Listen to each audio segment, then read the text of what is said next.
everybody, and welcome to Roll with Advantage. Welcome back to the adventures of the Salamander Coast. Very excited for tonight's session, so let's go ahead and roll the intro and... Yeah, this might be...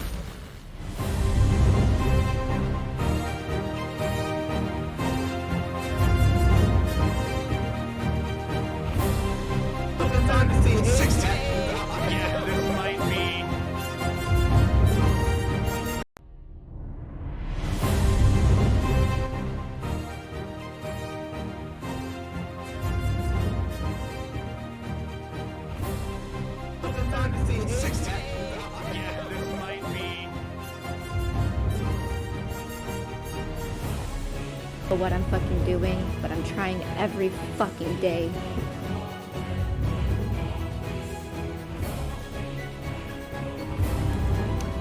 I would have never even met you.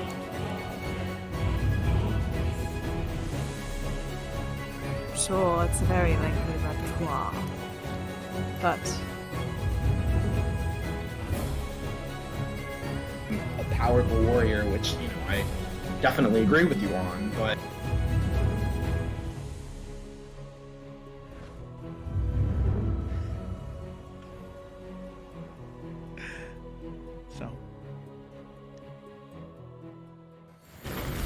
And we're back!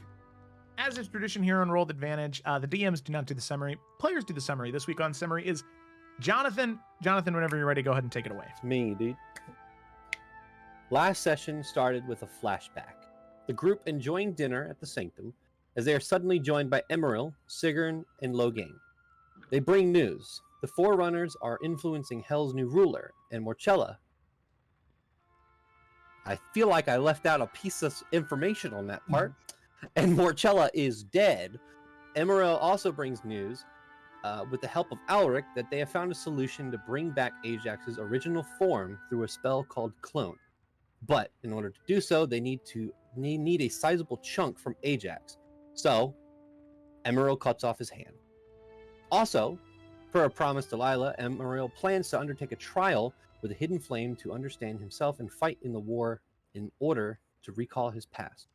This means he will be unreachable for at least a month. After the flashback, we turn back to the problem at hand. Cecily and Renshi surrounded by Akuma, Oni, and Orthan. This is Orthan? Did I get that right? Yes. Although they do put up a fight, the two are overwhelmed and captured by Akuma. Afterwards, Ajax and Carasilla find the sanctuary's door magically locked and deduce their friend's abduction. The team investigates and finds evidence of what happened to their friends and immediately pursue. Tracking leads to a guarded cart. Ajax tries to converse with the guards and instead ends up escalating tensions, resulting in a scuffle. Bianca uses the darkness spell to escape the guards, but Ajax's words accidentally drew unwanted attention. As they flee, Bianca discovers other clues guiding them towards a secretive path, but ultimately a dead end. Soon after, a telepathic message informs the party that Cecily and Renshi are hostages, offering an exchange at Kazunaka Bathhouse in 2 days. Deciding to play it safe, the group plans to lay low and use aliases. Concurrently, Cecily and Renshi, imprisoned in a cart, meet other individuals who have made Emperor Suen's shit list. Hiroshi Tanaka and Ayami Suzuki, who share their own tales of capture. After some travel, Cecily devises a plan to escape with Renshi's help, and they do so successfully, blasting the Oni driver off the lift high up the mountain, while simultaneously the lift in the process is destroyed. The four of them jump onto Cecily's Bigsby's hand and escape. Meanwhile, the party reaches Kazunaka and bluffs through security. Inside, Cecily and Renshi bond with their fellow captives and discuss their situation. They consider their options. While Ajax and the others, upon reaching the city, meet Heimdall, who through a short conversation informs the party that Thrud is in Kazunaka. He agrees to meet with them later at the Whispering Falls Inn. Cecily, in disguise, narrowly avoids Thrud. The group reunites, and plans are made to meet Heimdall at the inn, strategizing their next move in the city. And that is the summary. Indeed, it is. Thank you so much. So that is right where we are going to go ahead and pick up. As we transition back to the city of Kazunaka, the roaring waterfalls cascading all around the city built within the karst.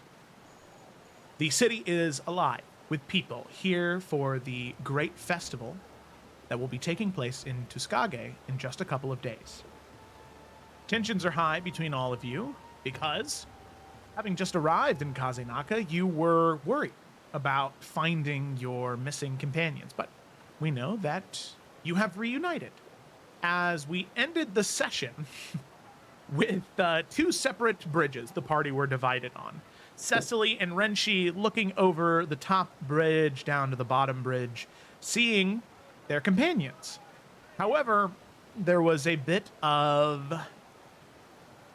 tension when looking down at the rest of the party members. As Renshi and Cecily look down, they see the familiar visages of the disguised party members. They see Tugs. They see Shimada, Suin. They see Anzi. They see Drissel. But they also see Renshi.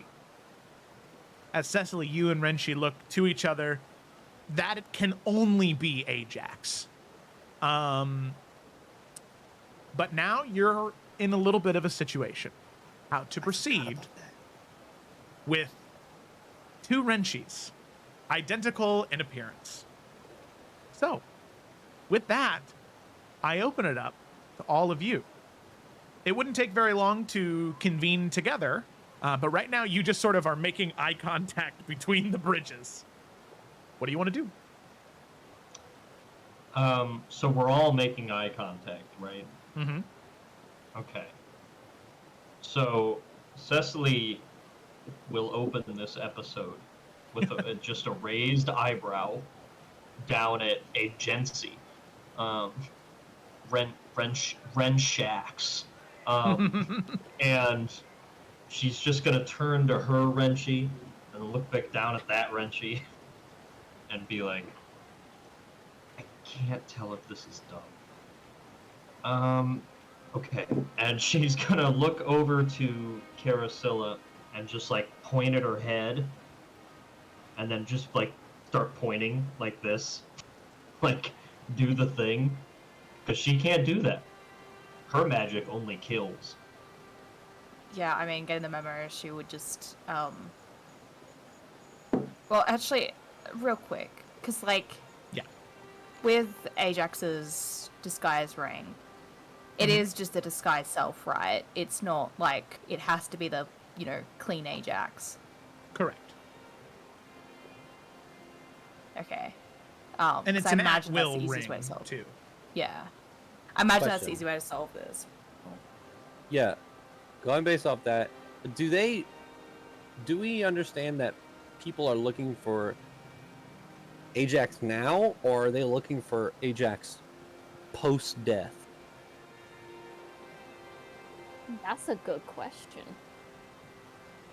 So, well, I guess They the look thing totally is... different. Well, and the other thing is Ajax, in terms of reports that the enemy received, is that Ajax died. Ooh. And granted, he was around a little bit, but, it's not like he made a big to-do about his return to the common people.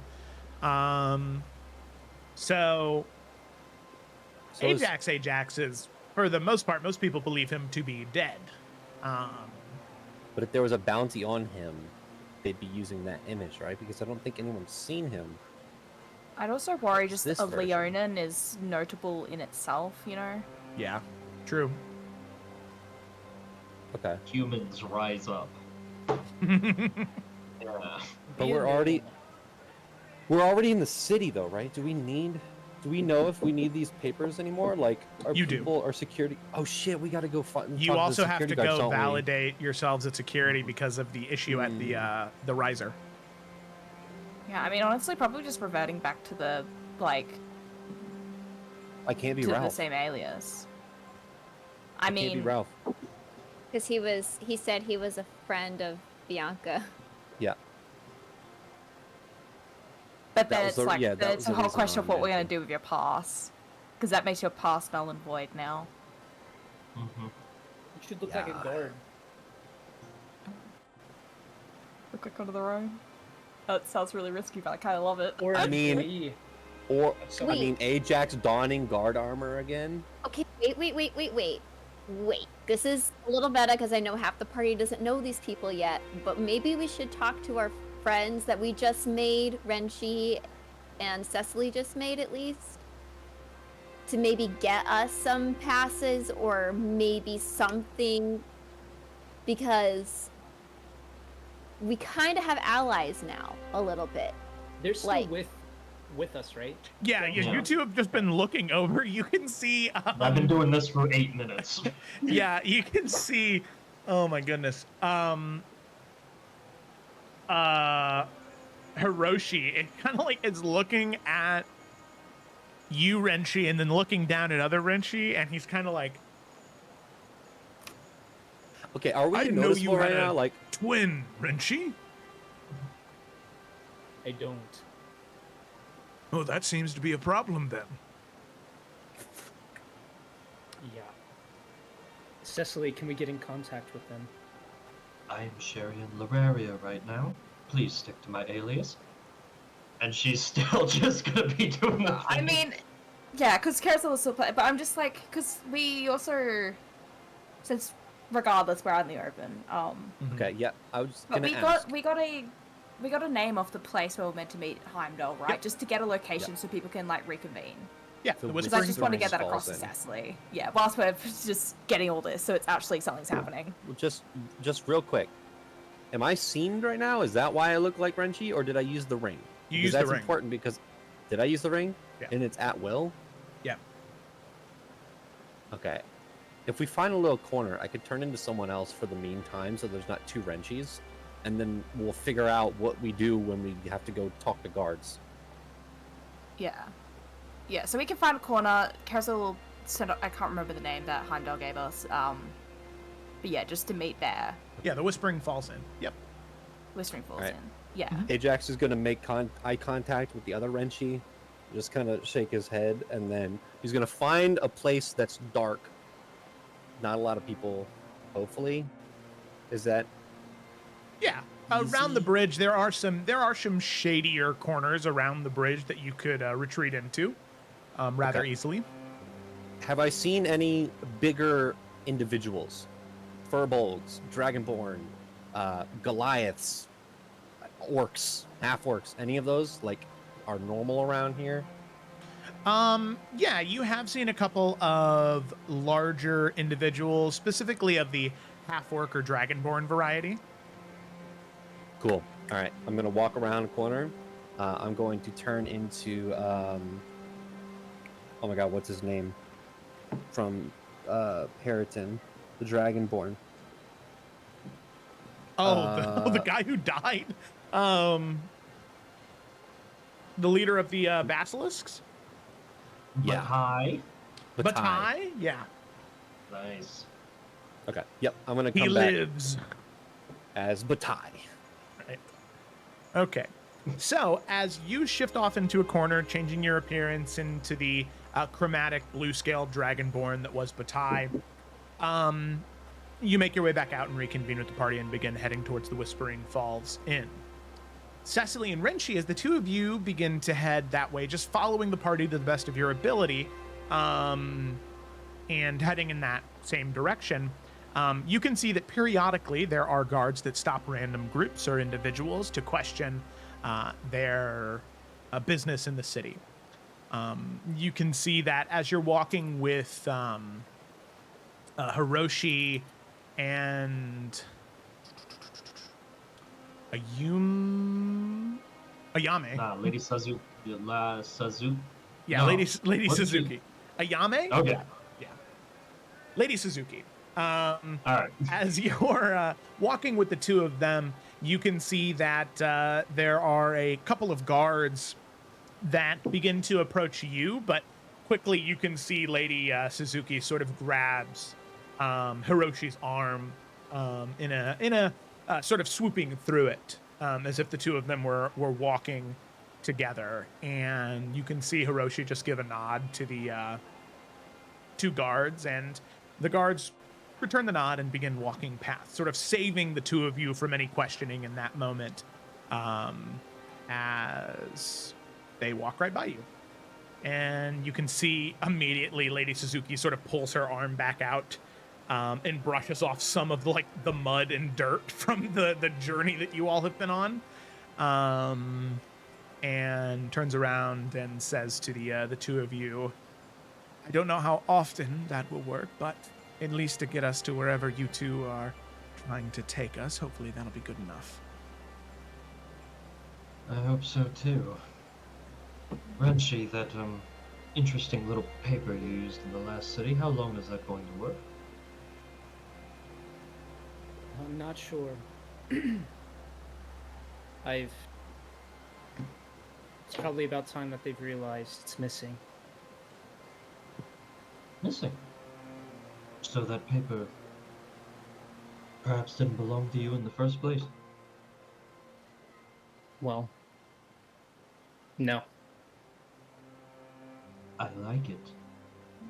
It This was would be wonderful inspiration for my time at the chalet. Sorry, just staying in character. Say what you're saying. It was difficult escaping, so. But if we need to use it, it might work still. "I'm sorry, what paper?" Lady Suzuki says. Here it is. You can see she sees it. The paper validating you as one of the chosen of Empress Suen. She takes it, her eyes go, or she looks at it, her eyes go wide, and immediately pushes it back to you and says, hide that right now." She sort of looks around. "It's not a skill set that I like to use, but this one, I believe, especially if you took it, they probably already know that it's gone. And for that particular marking and language, I've been warned about it. However, should you need another and provide me the materials, I'd probably make you a counterfeit. Any of the guards here probably wouldn't be able to tell the difference. An individual, one of the main guards in Tuskage, they might be able to see it. But any of the ones here, Kazenaka, I can make one that could pass by them." What materials do you need? And she sort of thinks for a moment. "How about this? You and your companion seem like you're running into some important business. That young woman who you crossed paths with, the one from Jormungandry, Sharian, seemed as though there was a look in your eye, as if there was some history there. You seem like you have your hands full. Hiroshi and I will take care of it, and we will reconvene with you and give you the pass. In fact, you've done so much for both of us that this is such a small way to be able to repay a small bit of it as a favor."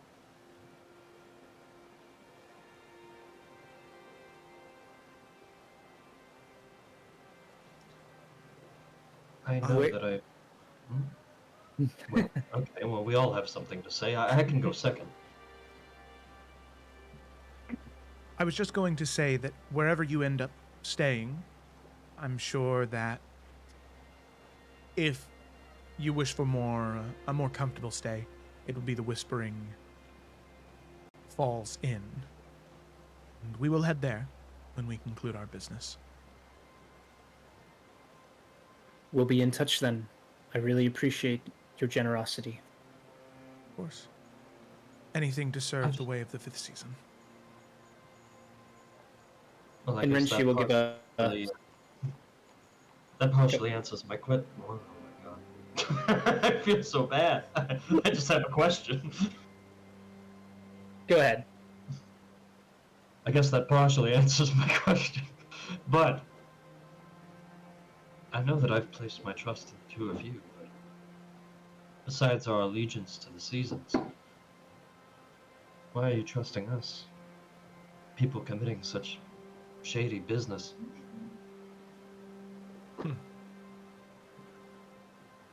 Well, I wish not to speak for Lady Suzuki, but at least from my end, it's very clear to me. Whatever allegiances Empress Suen has made, you all are against them. If you were enough of a threat to end up in the same place as myself, then you're a friend, you're an ally. And I trust you. I have made much weaker alliances and put my trust in much fouler individuals than you. This is a bet I'm willing to take. Will pan out in the favor of all of the people on this island. Lady Suzuki, she nods, agreeing with his sentiment.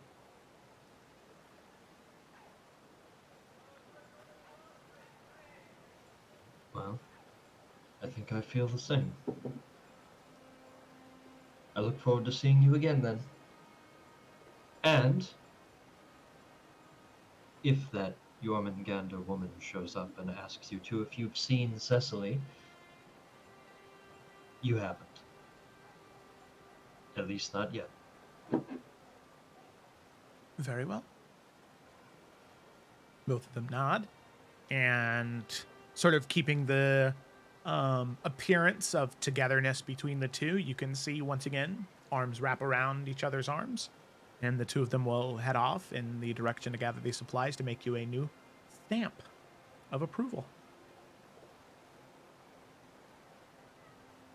Alright, Renchi, now if they stop the two of us, the story is that I am studying you in order to eventually write a poem in your name. You think we can sell that? I think so. I think so. Good. Trust me, I'm just as tired of this asshole character as the rest of you are, but I really think things will go best if I maintain him. And your character name is Sharian? Yes. I honestly think it works better if you Lord. can't quite say it consistently. And then I get stuck up about it. I think there's some play there. Okay. Shimarian. Sharian Lorarian. See? All right, Charla. And they shall walk off in tow. Okay. Alrighty. So, with that, we cut back to the other group as all of you are making your way up the sort of spiral staircases heading towards the Whispering Falls. And at the top of the staircase, you can see there is a set of 4 or 5 guards up here that are patrolling, asking people questions periodically. So as all of you exit the staircase, who's leading the charge? What a good question. I would As far as me- default to Carousel / Anzi. Yeah. Mhm. Yeah. Carousel will go first. Okay. It's red, take any brawn. Alrighty. So, Carosilla, as you head up as Anzi, the group of 4 of you, Anzi, oh my god, Drusel Anzi, and Drusel, 5, Wait. Tugs, Tugs, yeah. And Yamada, and Batai. right, oh yeah, you swapped. I need to edit I'm that almost in my- inclined to make this Batai be just Tugs' cousin. Yanks is his name. Oh, Yanks! stop. No. Dogs and Yanks. Love it. Just look at each other. Yanks? Oh my god. Dogs. But Tugs is a kobold, right? Yeah, he's a kobold. That's why he's my cousin. The Dragonborn. Okay. Alrighty. So,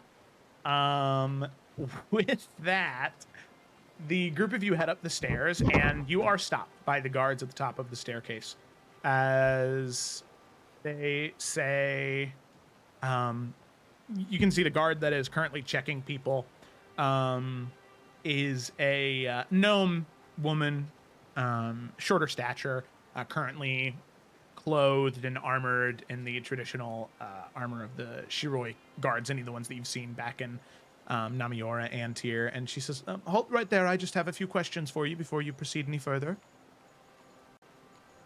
Of course. Wonderful. First things first, you, ma'am, and you see her flipping through a notebook. You can kind of tell Carasilla without even making an insight check. She's newer at her job. Do you have a pass that I could see? Yeah, she'll pull it out. Okay. Thank you, Anzi. Validated by the governor of Namiura. Oh, that is fantastic. Did you enjoy your time in Namiura? Oh, it was only a brief stay. We wanted to get up in time for the festival, of course. Yes, many people heading throughout town for the festival. Last thing is the companions you're traveling with. I don't need to see their passes, just their names to validate. Of course. She would go through them. I lost my list. And The question is, what are you saying for Ajax? I was gonna say Just Ajax going would have Yanks. said something on the way there. yeah, We're would going have with when Yanks. that's valid. Yeah, Yanks. It's Yanks.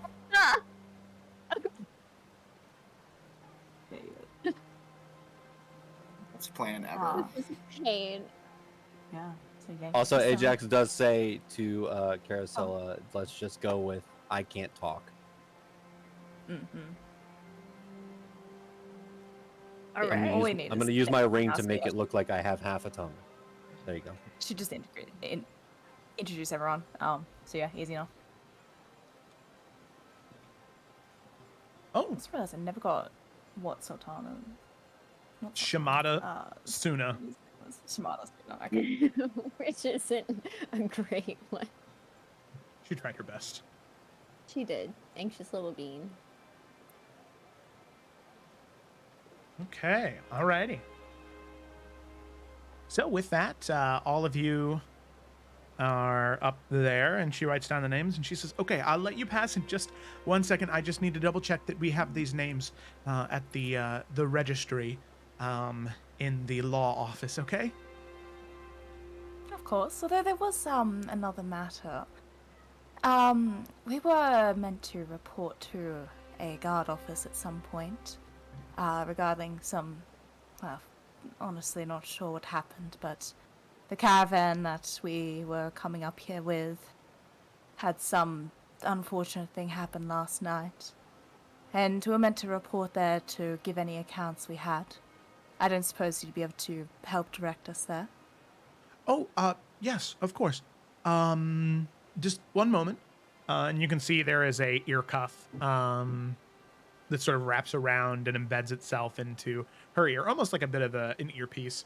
As she taps onto it, there's this faint, dull green glow of magic as she says, I have a Anzi and company at the southern bridge heading into the southern half of the city. Can I have validation of their approval? Very well. Anzi, you and your company are all right to proceed. There was a mention of a Sharian and a Ralph. Are they no longer traveling with you?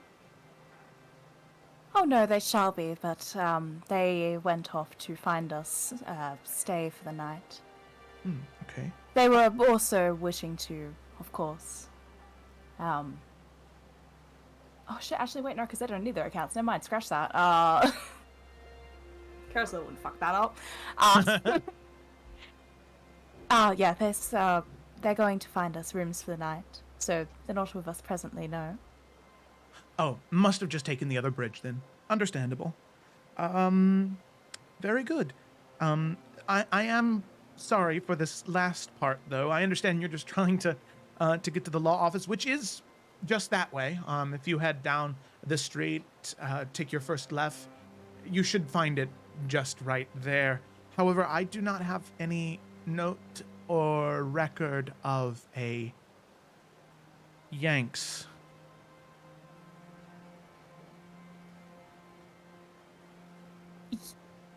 Well, I mean, he would have entered this city a few days before us. He was meeting us here. He came from a different party. So I'm sure that it's something that we could also clear at the guards' outpost as well. I would get him to give his own account, but he's unable to speak, unfortunately. Oh. Go ahead and make a persuasion check with advantage. Can't do it without advantage. Claim its advantage. Let's do that upper roll so it doesn't just not go through. 26. Okay. Oh, understandable. I'm sure it was just a mix-up on my end. All right. Well, very good. You all are good to go then. Enjoy the rest of your stay in Kazunaka, and please enjoy the festival in Tsuchikage in just a few days. Of course. You have a good day. You as well. Dogs. You too, Tugs. And he licks his eyeball as he stares at her and walks. Oh. Okay. Strange customs. Licks the other one. She turns back around to continue to check. However, as all of you cross and eventually exit the staircase, there is an individual that sort of slinks up beside the party, right next to Ajax, actually. And you can see a form sort of robed and covered in leathers and cloth, and you can see a sort of snout protruding from a hood with these like vibrant emerald green scales. As this dragonborn approaches right next to Ajax or Yanks and says, "Good work back there, all of you." Dogs? Listen, as he looks to you, Ajax, and says, "Your companions here, they did quite a good job getting you through that. But listen, I hope I'm not being too forward here, but I think if lying to law officials is something you like to do, I think you and I could do some pretty great stuff here. What do you say?" Ajax looks down to him, opens his mouth so he can see his tongue is cut out.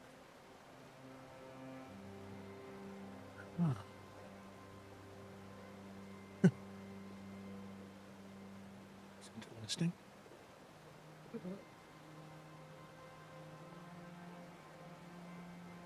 Were you one of those dragonborn that were at that Temple of Bahamut in Bella Clara? Heard there was all... Thanks. Is he giving you some trouble here? Bianca, as Dracel, will step forward. Listen, no need to offend, but you weren't involved in this conversation. No, but Yanks is my friend, which makes me involved. So were you there? I think we'll be on our way. Thank you. Wait. Did you see that that metallic dragonborn, the one that flipped? Were you there? Did you see it? Dooney is shooting daggers at this guy. Have a great day. Wait, what is he referring to exactly? Do we know what he's referring to? I think everyone but Ajax might know what he's referring to. Oh, okay. Sorry, Ajax. So Yanks no, goes, I think Ajax would be familiar Ajax with that. would be. Yeah, because it's Suni's whole thing where he But long does he know ago. everything? I think so. I only learned most of that stuff since Ajax has been with us. But does he know about the? You said the locate. Well, it's probably been filled in. So yeah, maybe he does. Because Sorry. it was Emerald came up to Suni and showed him all of that. Oh, and also what I talked to Hrothgar about, and Suni shared it eventually with everybody. Yeah, pretty much. Before the war. Yeah, Suni kind of flipping sides and working with Desmond O'Malley to destroy that temple of Bahamut where metallic dragonborn were raised and trained. I mean, come on, isn't that great?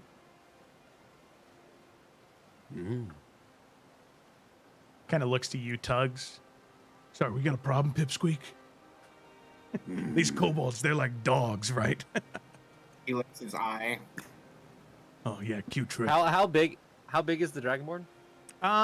He's smaller than Ajax, but probably about the same size as Bataille. Fuck. I mean, you can still get in his face. You're the same size. You know what? Yeah, Ajax is gonna get right into his face after he says that. What What? color is this Dragonborn? He's green. Did you say? Okay. Yeah. Oh! Yeah, Ajax after he insults Tugs, he's gonna get right into his face, like intimidating.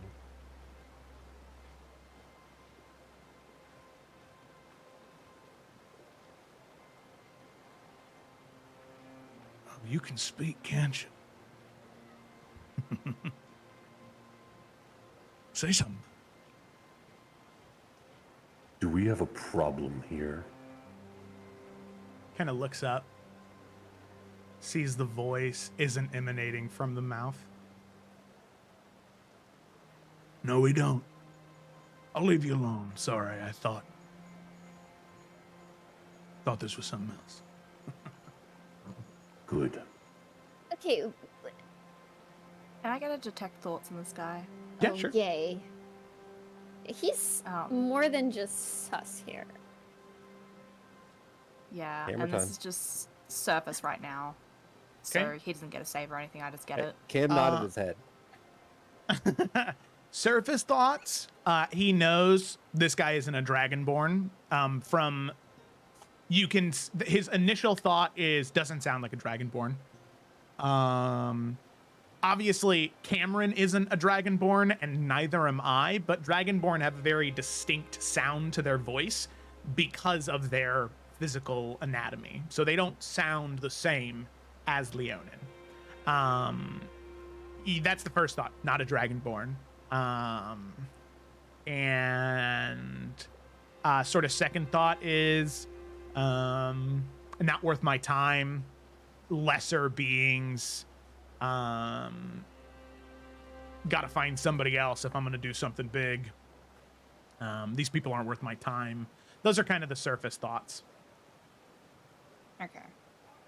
I don't think I'll pry then. Especially if he's just ready to move on. We can move on as well. Man, the dude was a little bit racist too. Ugh. Yes, he was. Okay.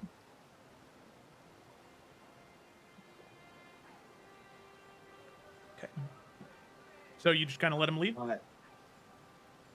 Suni will tug on Ajax's sleeve and just look at him and say, "Hugs," and like give a little nod, but then turn away and kind of not continue that interaction. I will nods. say, Carasilla, when Suni speaks, you see his eyes kind of shift down towards Suni, and detect thoughts lasts like 10 minutes, right? Or a minute? A minute. A minute. Still a minute. It would probably end just when you get the last thought. That sounded like a dragonborn. And then that's probably where the spell would end. Yikes. We didn't get a name of this guy. He's just a green dragonborn. Correct. He's with the Shady Land. Did he have any sort of symbol on his, like a tattoo or on a cloak or anything? Probably not if it's shady, but like anything at all. You can see that he has had some of on his face. He's had some of the scales on his face dyed. So you can see that right around his eyes, they're even made to be more of a vibrant green because a lot of the scales around his eyes have been dyed black. Wait, where can Thune go to dye his scales? So there is a dragonborn tattoo artist in Odero that you can go to that specializes in it. It even makes them magical. So they're even like magical tattoos. All the way, man, so we can assume that this guy's been to Odero. Besides the point, does it seem like it is in making a symbol of some sort that could tie him to anything? Maybe that, not that Bianca would know, but like, could it potentially be, so we can keep an eye out for that symbol? Yeah, we can say you can remember the distinct markings he has around his eye. See if that comes up anywhere. Okay, yeah. Without trying to dig deeper, I mean, or any more information other than black circles around the eyes, I won't even have you make a history check because that's not really a lot to go on. Yeah. Okay. Well, keeping an eye out, or maybe even similar, like his might be the scales, but maybe some other people's have like actual tattoos of similar designs on their face and stuff. So yeah, just kind of keeping an eye out to see if that shows up. Okay. Cool. We didn't get a name or nothing from this guy. And at this point, he's just sort of backed away and went back into the crowd. Okay.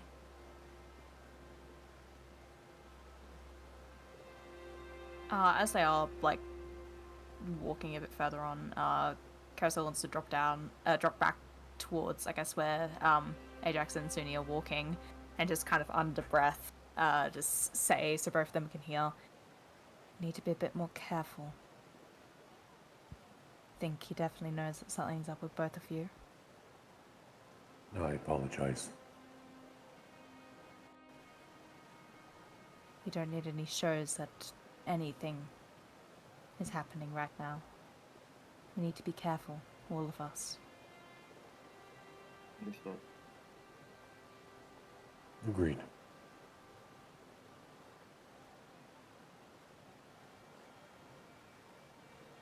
Yeah. Keep making their way. Okay. Alrighty. Sounds good.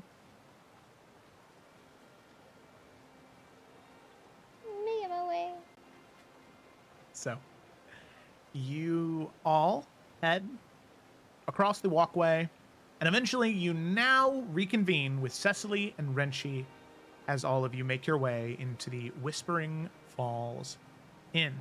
Now, this inn is different than most other ones that you have encountered or been to in your time in Adarashi, or really in your time traveling the Salamander coast. It's built into the cliffside, however, the main building is not big enough for the entire structure. So really the Whispering Falls Inn is more like lodges.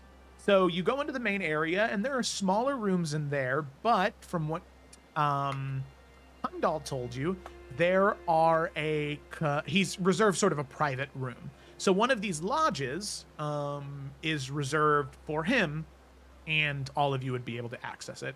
You move into the central area, you can see there is lively performances and music happening right now, as well as people being served lunch and drinks. All of you make your way up to the front counter. You mention Heimdall's name, and the innkeeper says, of course, and they direct you to the staircase in which to take to arrive in the private dwelling that Heimdall has. So I'll go ahead and activate that now. As the sounds of the city fades a bit, and the sound of the wind becomes more apparent. So, as all of you enter, finally, a bit of solace and rest, you can now talk freely until Heimdall eventually arrives, after finishing whatever he needed to finish. I don't know if this is a bit paranoia, but I also know that, like, you know, a lot of Odin's place was watched up by, like, obviously different things, but there's no, like, means of, like, detecting, whether it be, like, visual or, like, sound in here. Like, we're not going to be spied in at all by Heimdall, potentially. Yeah, go ahead and make an investigation check.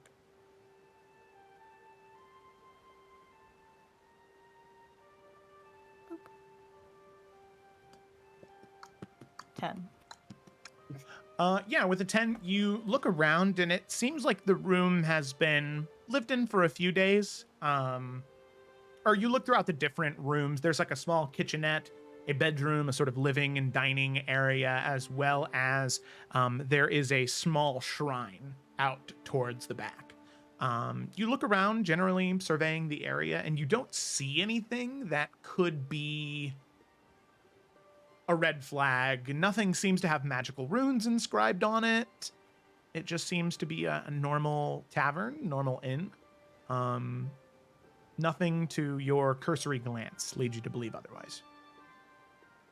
Is this a shrine that Heimdall's put in himself, or that was part of the inn? Part of the inn. Okay. Suna would point out, she would, and Renshi, you would also recognize that this is a shrine to Uzumito. There we go. Woo. Which is known as the Sea Whisperer.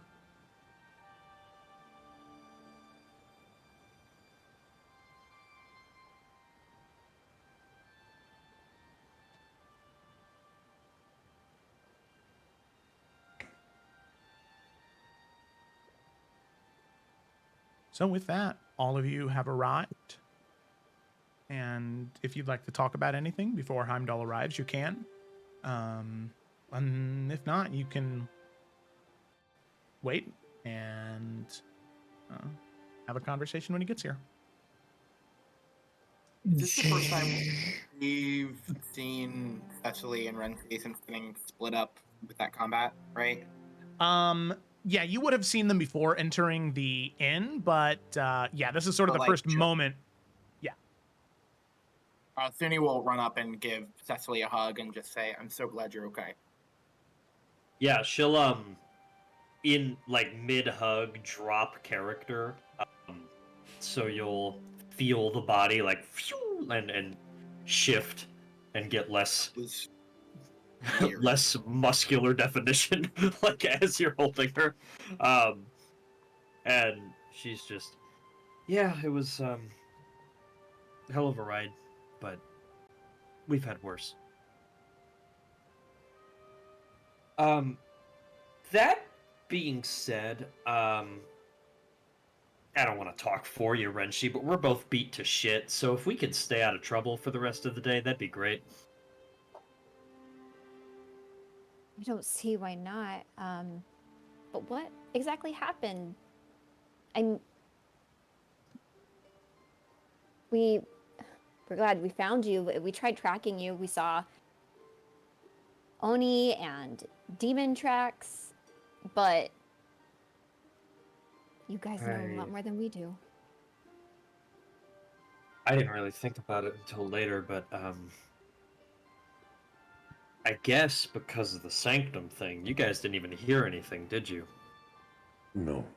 No. We got some info from the trees, but not much other than that, and the tracks. The You got sanctum info also got locked somehow. Okay, I want to step. You got info from trees? You could do that now? Yeah, it's kind of weird. They sometimes like to talk like people do. Can you ask them if they get bored? I have wondered that since I was like 5. I will definitely ask a tree if they get bored. Okay. Any other burning questions to ask them? No, we can get on to the thing now. So, we met another one of the Onis. What was his name, Renshi? Kakumo. Legume. I think you're on mute, Evan, if you tried talking. I don't know. Yeah, we can't hear you. He's definitely on mute. Renshi! Renshi, oh my god, Renshi! Wake up! Frenchie? Hello, hello. Hey. There he is. Ah, Ah, You've gone mute again. Renshi! Smack, smack, Renshi, please! That's Is it my working? character. No, that I didn't hear him. Oh no. Well, I heard him. I heard him. Hello, hello. Oh, I'm okay, good now? I can hear you. Okay. Oh god. Anyway, Renshi, what was his name? His name was Akuma. Yeah. He's the one that locked the door. He seems to just be after us for money. You all have quite the bounty on your heads. I mean, he dropped several dozen gold at least. So we should just follow his own trail, I guess, if he wants money. Well, I think that's the gold that's leaking off of him. Pretty gross. Is it like Yeah. wet? Blood? Bleeds gold? It's kind of a solid... You'll see. Unfortunately, you'll see. The point is, we ended up getting knocked out and herded away somewhere. Well, Those, Orthon, you know, the people from hell, well, whatever you call them, from hell that, work for souls. They were there. They seemed to leave as soon as the job was done, so thankfully we didn't have to deal with them again, but we were just lucky the cart they were in was kind of on the way, so once we had a chance to break out, we did. Here we are. I don't think we know too much more than you guys do other than that. well, we do know that at least they were after more than just money by capturing you. In fact, we got a message, all of us, that we ought to meet at his bathhouse in a couple days' time. Supposedly to arrange, I suppose, a transfer of hostages in a way. They want sooner. That's what we heard in the caverns. They wanted to take us to the bathhouse. That's right. Right. And we're all sitting here. Well, that's good. Okay, so do we have any idea who these people are other than mysterious figures?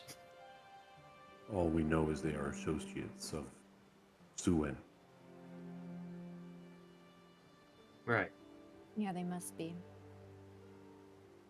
Also, I'm glad you two are safe. Yeah, me too. This means we have the element. Well, not of surprise. But the ball is in our court. They don't have leverage on us. And we know where they are. They also may not even know we're together. Did you leave any survivors when you left? Well, we met two new friends that were captured in the cart with us. What about the ones that captured you? We didn't take out any of them. Well, Well, didn't we blast one off the edge of the thing? Oh yeah, that's right. I was thinking about the first fight. Yeah, there was the guy we sent to his death. He was plummeting down a cliff. He probably died. It He was would have. Kamoni. He would have been the only one who saw us escape. Unless there were more who saw that big hand we rode on. Yeah, that could be anybody, you know? So these two other people, why were they captured? Same reason? Something for Empress Suna? Or Suen? They seemed to think that we were all enemies of the Empress, in one way or another. And that this Oni and these Orthon were getting paid to round us up and take us somewhere. But I think that's about where our info ends. But obviously Renshi picked up on more details than I did. I don't notice things. Okay, I'm kind of just along for the ride. Well, it is true we're all enemies of Empress Swen. I wasn't sure exactly how deep the tendrils of the Dark One how deeply infected the Dark One's influence has been in my country. But those we were captured with, Hiroshi Tanaka and Ayame Suzuki, these are influential people. It seems like there's a line being drawn, and we may have plenty of powerful allies. They're supposed to be meeting us here later. Yeah, that's actually something you should all know.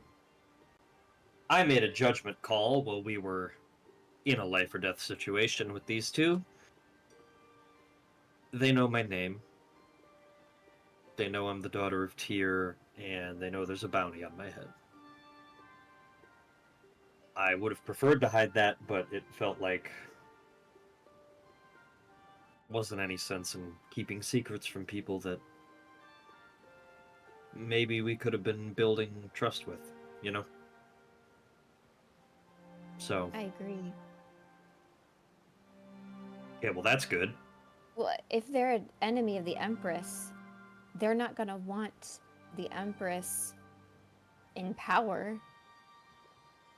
So I'm sure, especially if she's already taking action on them, and it can affect not just, their influence throughout Atarashi, but obviously them being alive. So I feel like that's definitely people that we can be honest with, and they can help us.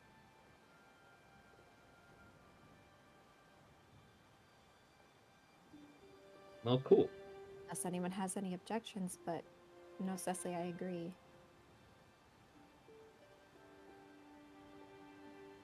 Well, then I think we're in a pretty good position. We got both of our bargaining chips sitting right here. Lady Suzuki's going to help us smooth over some of the paperwork issues that showed up. Why was Ajax Renshi again? Can we talk about that half of the story now? Right. Well, when trying to follow you guys, some of us were disguised. Oh, because Ajax I'm sorry, I was trying to figure out why only some of us were disguised. Sorry, my brain. Ajax is still disguised as Ralph, and he accidentally mentioned that he was friends with me to a guard, not disguised me, and now Ralph is an enemy. So. Hey, so no more Ralph. Yes. Sad to see him go. Well, point is, this Suzuki person apparently is going to be able to help smooth that over a little bit. That's good. And when we meet with Heimdall, someone could refresh my memory, please. We're meeting with him to handle a Thrud situation, right? Yeah? Oh, okay. Sorry. People nodded. I wasn't looking at the screen. So, okay. Well, then I guess we can wait to discuss that when he's here. Was there anything else we needed to touch base on?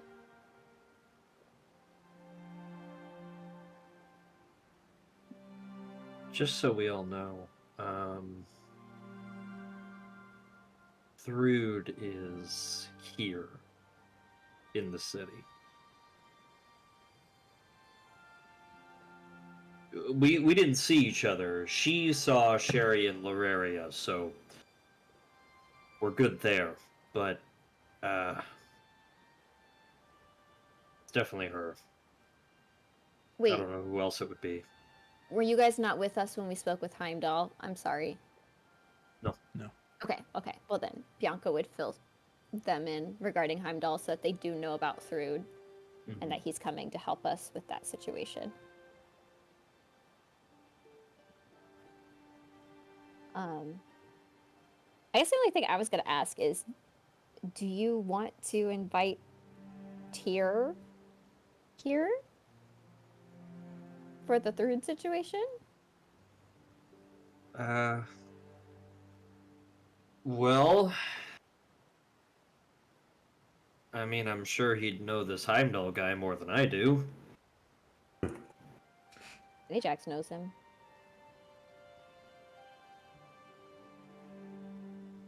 Do they know that Tyr is well? That is a very good question.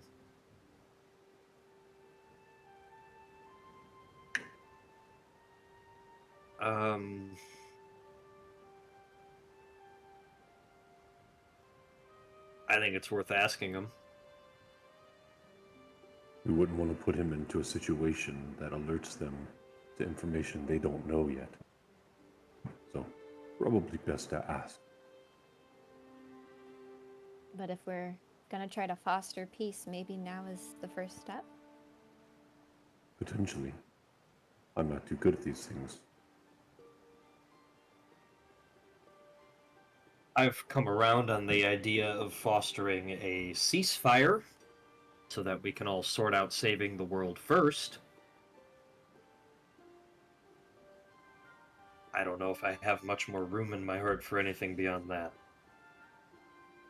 But I think you should find it, though.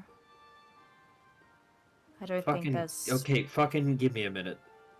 I know. But I just... If we are going to find peace with them, it needs to be a lasting peace, otherwise it's no peace at all. Otherwise it's just waiting until the other turn their back on them, and then we'd be in a worse place than we started. If you want peace, if you want this conversation to take place, it needs to be lasting. If not, then we may as well leave now.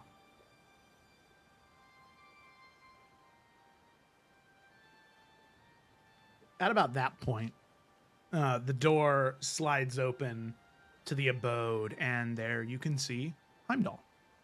Long blonde hair, sort of braided back into a central braid that runs down the top of his head, about down to the middle of his back. The brightly glowing golden eyes as he moves with purpose and lightness. Every creak in the floorboard he seems to avoid. This knowingness that surrounds him when he enters with the confidence he walks with. As he enters, he slides the door behind him and says, Well, very happy to see all of you made it all right. I knew the directions weren't that complicated, but, well, I know some people struggle with directions and, well,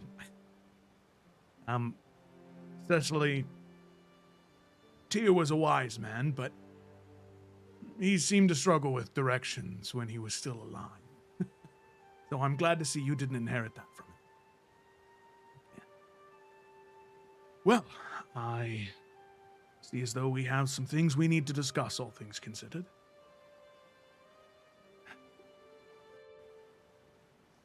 Glad you could make it, Heimdall. Me as well. Well, I'm very pleased to be surrounded by such famous individuals. Not only do we have the heroes of Balaclara, the saviors of the people, the destroyers of the investors. You have to understand that many of the people in Iverion and Tarkir, and even in Jormungandr, sing your praises. It's really only the investors and those that have promised themselves to Empress Suin that really have any issue with what you've done. So, not only that, but here I am, if my eyes do not deceive me, which they never do, standing in the presence of the Master of the Way of the 5th season. Master Renshi, Your it is eyes, my great pleasure. your eyes deceive you not. And you are Heimdall. The one and only. I am the watchman of Fjordaleth and the wielder of Gallo. And also, anytime Odin needs to go anywhere outside of the material plane, he asks me to take him there. There's a special way of travel that us northerners of Jormungandry used to travel. A magical light that traverses throughout the planes of existence. I not only possess Gallahorn, but I also possess the key to the Bifrost. These two things combined, even with my patchy history with Odin due to my allegiances to Tyr long ago, he's kept me a valuable asset. I don't want to say ally, but asset for sure. At least that's how I view it.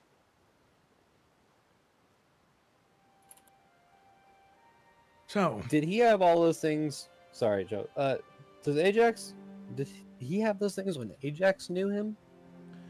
He did not have the key to the Bifrost. He did always carry a horn with him, but you didn't realize it was that horn. Okay, so after that, Ajax just goes. So you've been busy, is what you're saying. Very busy. I do quite a lot for Odin, and I've made myself quite invaluable to him. Things have changed a bit since I was a part of the Children of the Flame with you, Ajax. But as I understand it, you are not the only child here.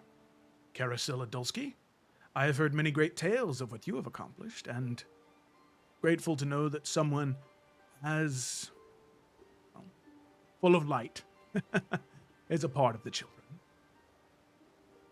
Oh, Gemma said BRB. But we don't need to linger on that. Because we cannot. So. But we have things we need to discuss, is that correct? Before we get too far ahead, I know that Thrud will be quite busy searching every single corner of this city, trying to find any trace of, well, you all, but mostly you, Cecily. We have time, though. I'd love to hear what all of you exactly are planning in your time here and why you've brought yourself all the way to Adarashi. Do not mistake my questioning for lack of thankfulness. In fact, I'm very happy to see all of you. I'm very excited at the prospect of putting this business, Magni and Modi and Thor and Odin's grudges, behind us. I'm glad you see it that way. Hmm. We need all of the allies we can get. That you do. It's clearly apparent with the task that all of you seem to carry around your shoulders. I have a question. Mm-hmm. How does Thrud know we were coming here? Simply put, she didn't. She had been searching for quite some time in Jormungandry, heard tale in the Old Kingdom, went there, you weren't there. So, where to go to next? If not Bella Clara, if she started in Jormungandry, went to Bella Clara, the next place is Adarashi. It's chance.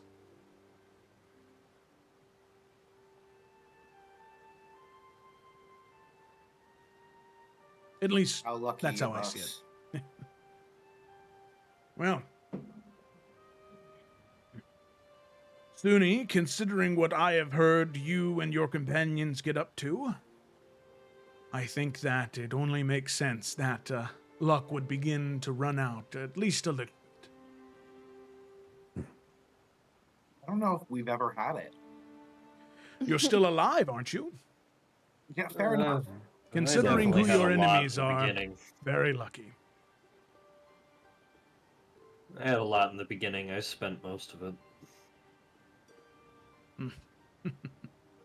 So, once Well- again, I have to know, what are you doing in Atarachi? We are here, frankly, because in our fight against the Dark One, it brought us here. There are members of the 13 Forsaken that are corrupting the people in charge, and it is our duty to assist wherever that is. Yes, I have We're heard hoping- of Lorokan within the great city of Akai. Have you heard of more, though? Unfortunately, yes. And it's not just Malice. Is there one more? Or is it just those two? Just those two, as sorry. far as you know. No. Okay. No, because we know that from Renchi's apprentice, right? Oh, that's right. Mez and Yes, Kelnos, yeah. I knew there was a third. I was like, Yeah. all right, yeah, Bianca will say those other two. So it's a bit messier here than we originally thought, but regardless, we are determined to help. That is messy. Malice and Mez and Kelnos.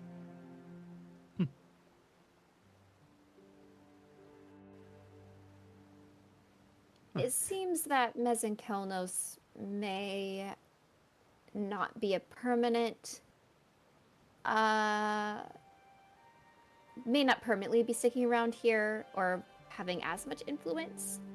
We're just taking note of his presence.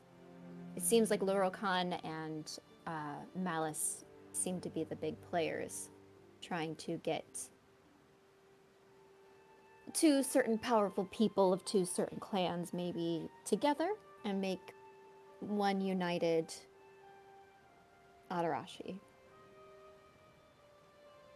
Which I know many people want, but many people here don't want those people in particular. So then that would lead your plan here to prevent the Dark Friends from rising to power and installing your own leadership. Not our own necessarily, but potentially if there were to be a candidate that the people wanted, we would support them. But not our own.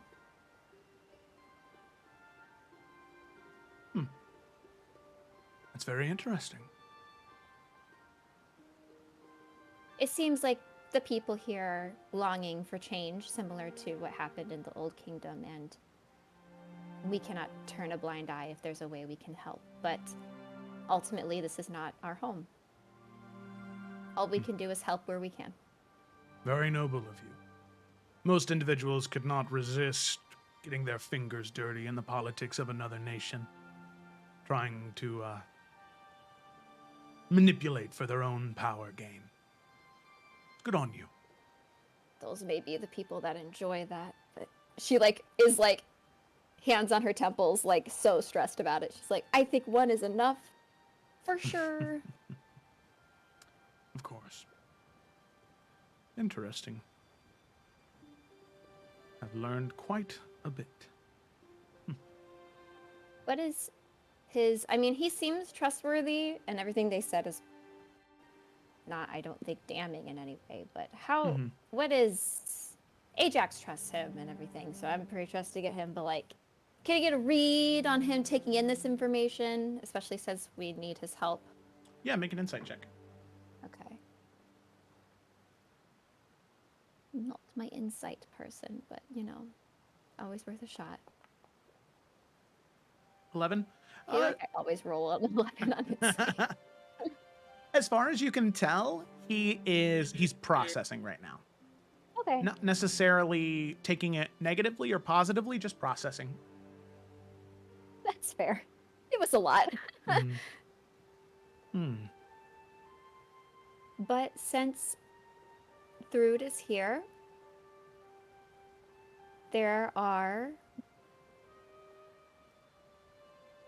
we do not wish to cause any more harm on that front either. But do you know where we could even start with her in particular? Baby steps, of course. I guess another question I would ask on top of that.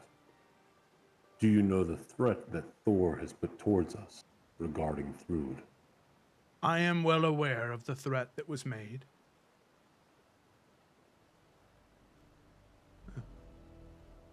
I'm not going to lie to you. And you can see his eyes sort of flick to one of the windows. Oh, that's very interesting.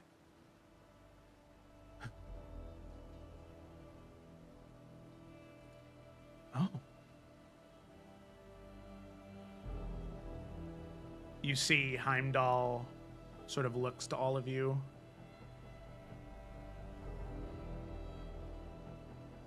Thank you very much for what you've given me.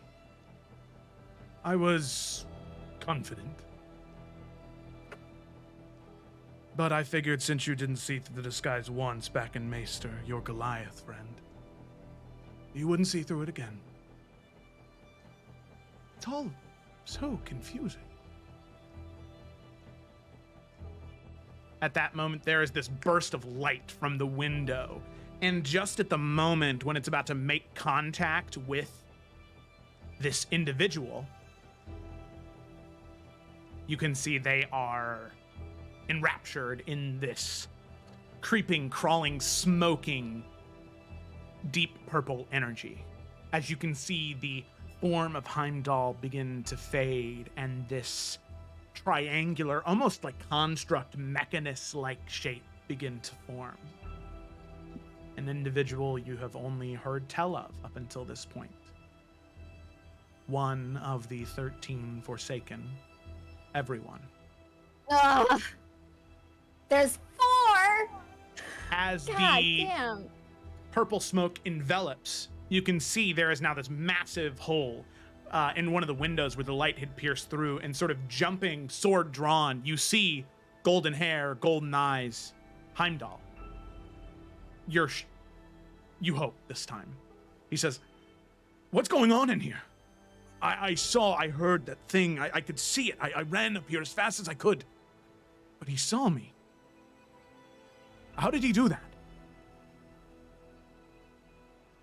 Okay, wait, so he's not here anymore?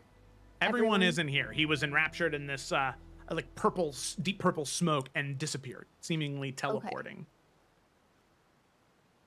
You can see on Heimdall's waistband there is this crystal encased in metal that hangs on his belt that is currently reverberating with magical energies. It seems as though he just discharged the Bifrost.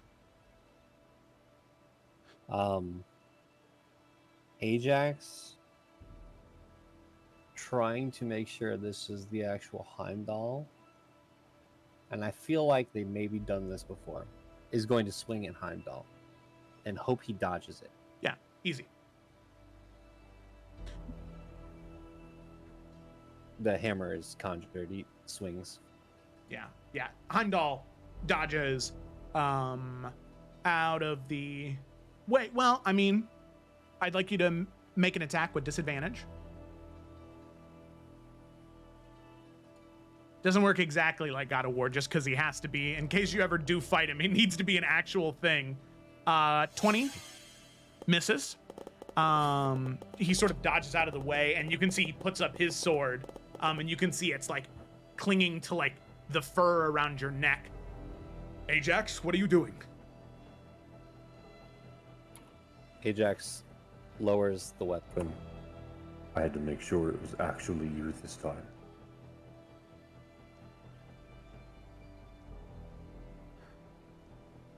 All right, and you can see he sheathes the sword. So he looks to the rest of you. What is going on? That was another Forsaken. If you're not familiar with the one known as Everyone, the shapeshifter, now you are. They could see. They reacted to me before I did what I did. What do we know about everyone?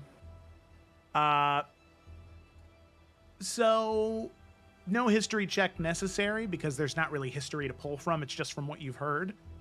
We can say for convenience sake that Eurydice would have talked about what she experienced when she went toe-to-toe with everyone several months ago. Where everyone is probably the most powerful shapeshifter, period. They have the ability to not only shape change and alter their form to physically feel like whoever they're disguising themselves as. It's not merely an illusion, but they're literally changing their form. Not only that, they have the ability to learn the memories of whoever they're shape changing into, provided they cast a pretty powerful spell to do so, or if they kill that person. If they kill that person within their lair, they have a hallway of faces that holds all of the memories of all of the people they've slaughtered.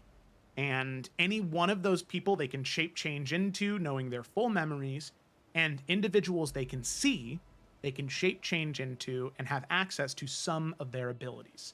So for example, if everyone were to shape change into Ajax, he would have the ability to rage. Him shape changing into Heimdall gives him the ability to access Heimdall's heightened sense, his foresight for events.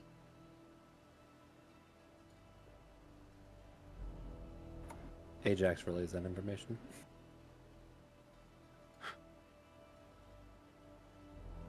All Father, protect us. Gods. Well.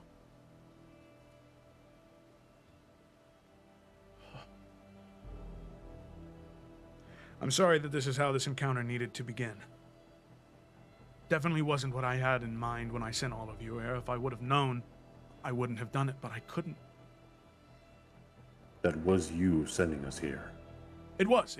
I saw you. And I knew it was you. I could sense it. And I promise I sent you here.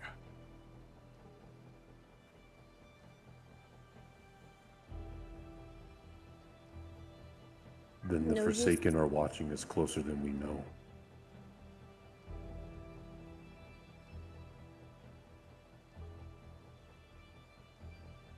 There's no use in beating ourselves up over what we could have done. All we can do is move forward with what happened and use that knowledge to our advantage. I don't believe, unless someone correct me if I'm wrong, we gave away any information than what the 13 and everyone could assume. We didn't say anything about Suna here. I which think is the it's most also important to remember that he was asking about our business. That was no instant. He knows what we know now. And he knows why we're here and what we're doing. And that's all just given away now. And on top of that, he also knows who all we are disguised as. And if Lorukhan and Dravenhunt didn't know we were here to kill them before, they will now. And now that they've seen us, they could turn into us. Yes. I feel as though this is not the first time that everyone has been near us. No, he mentioned something back in the Old Kingdom. With Keothi, right? Yes, he said our Goliath friend. Is Keothi okay? Oh my god. Caracella, can you check? I can. And she'll just send off a sending. Love that. Just If she's not We've- okay, I'm gonna be broken. we've found out everyone, shapeshifter, Forsaken, has infiltrated. Be careful. Tell us you're safe.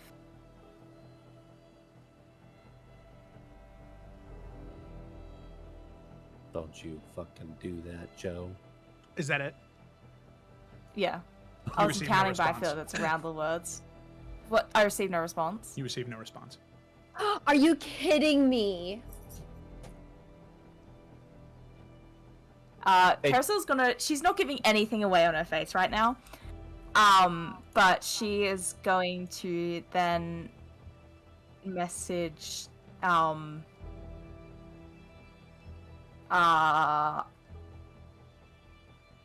would have been with Keothi? Because We took Mimir away from her. yeah, Oh god. Bianca's dad?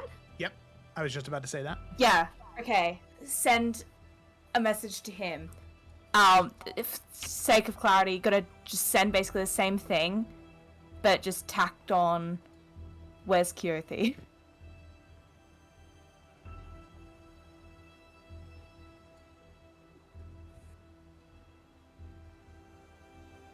You do receive a response.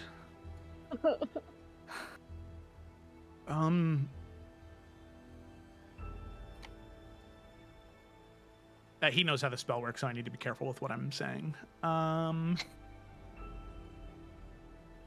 A few days ago, a group of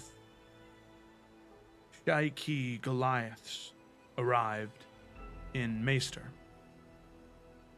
After hearing about the awakening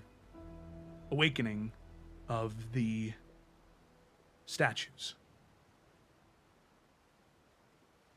she went with them.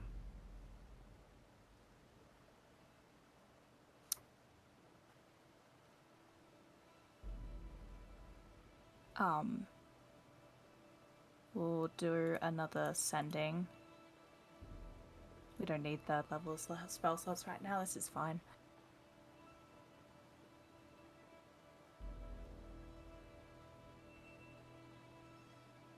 I can't get through to her. I think something happened. If there's any way to get a search party, please do so. I'll work with Captain Fedorov to put together a search party heading towards the ruins and the statues to look for her.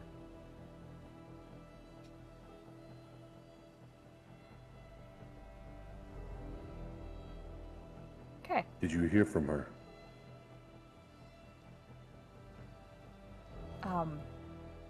I heard from your father, kind of looking to Bianca. Keothi supposedly left a few days ago. With Goliaths, I don't think were actually Goliaths. At least not any that walk in the light. I couldn't reach Keothi. And that could mean a lot of things. But there's going to be a search party looking for her. And it's only been a couple of days.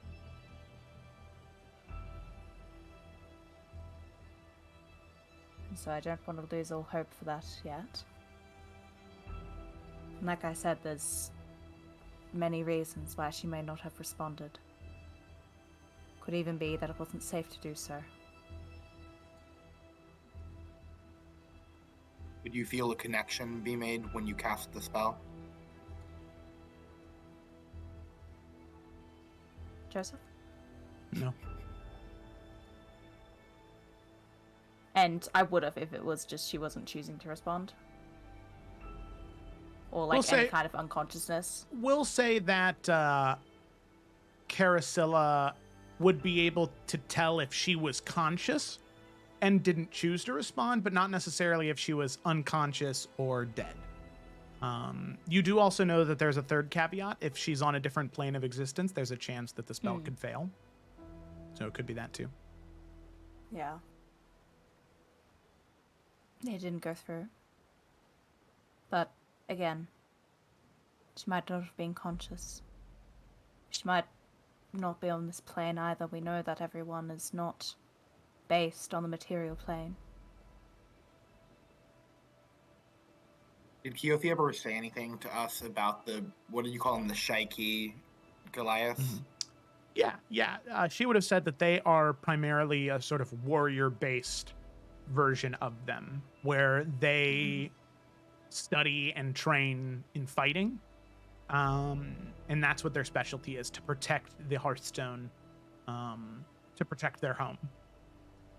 And because real quick, they were the Goliaths that she was traveling with before, right? Yeah. Yeah. Oh, wait, so Ajax, you met some of them, right? When you ran into Keothi?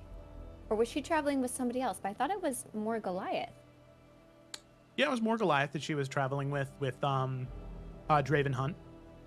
Back Were from they Iberia. Shaiki? Yep. We could, if he remembers one in particular, maybe he could reach out to them through Carasilla's sending. Wait, also, just thinking about it though, because if they were the same ones that she was traveling with, but I remember, that was the same group that was attacked and all the Goliaths there died. Oh my god. And so they're definitely just dead and be meat puppeted by everyone. So... Fuck. Yeah. They're just gone. So this could be another group of Shaiki. If we stay on the positive lane, it could be another group. Sure. But Keothi would have known that those Goliaths died, right? Mm-hmm. So the fact that she went with them is kind of sus, Keothi, not gonna lie. But... Confirmed our friend. We don't... Then again, I think it's willful. We don't know it's if they're not the same all of the Goliaths. Shaiki were slaughtered. It was just maybe another group of Shaiki, It was just right? a small group of them. Yeah. No. Yeah, there are a lot of Goliaths. So incredibly random. But does Keothi still have that little cat thing? No. She does not. Oh my gosh. Randomly remembered that after so long, and I didn't know. I'm sorry. She released it back into the wild when you were traveling. I don't think I had it prepared, but I did have scrying prepared. Oh. Scry! Yeah. We're gonna do that. I really hope we don't get into combat. Maybe you should hold off. I mean, go ahead. We have to rest. Cecily and Renchi are like half dead at this point. Yeah, I mean, I don't think we're doing any combats, and I also feel like if we are able to find anything of where she is now, it'd be more helpful than, like, waiting a day. Right. And, like, regardless, I'm just not gonna have any 5th levels, because of seeming anyways, so... Renchi and, Cecily, you guys short rested, right? No. Yeah, I didn't say it out loud. I said it in the chat. You guys can take a short rest during this time. Oh. Yeah. Yes. So technically, we should be good for combat if you guys roll good enough on your hit dice. Yeah, Carasilla's gonna do real great. Well, I just won't have these spell slots. I don't get those on a short rest. Yes. Use that dagger to make someone go out of existence, right? What? Oh. We can just rest! No, it's fine, but yeah, I would want to scry. Okay. You cast scrying? Yes. Okay, so you cast scrying. The spell is unsuccessful. Does that mean she's dead? Right? I have not looked through all of scry. Oh, there's a lot of text. Or she's on a different plane of existence. You can see and hear a particular creature you choose that is on the same plane of existence as you as the first line of the spell. Question: can you scry on a dead body? This feels important. Target you know is casting a spell on a successful save. On a failed save, the spell creates 10 feet of the target. Instead of targeting a creature, you can choose a location you've seen. Where's the target? When you do the sensor appears in location, doesn't move. Yeah, it says a target. And if, obviously there's been no confirmation one or the other. Hypothetically, if she were dead, she would just automatically fail the saving throw. That's how that works. So Okay, yeah, you could scry because it's still a person. Or is a corpse an item? So it fails, so she's on a different plane of existence. Yeah, so Potentially it's alive or dead. So it's failing because of that. It's still able to scribe because it's a dead body, right? Yeah, we can say this is confirmation that the body, whether alive or dead, is on a different plane of existence.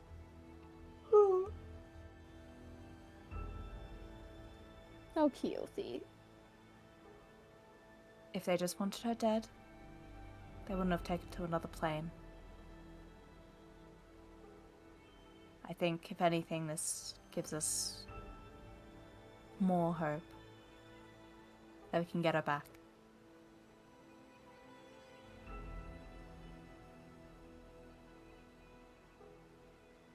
What other plane?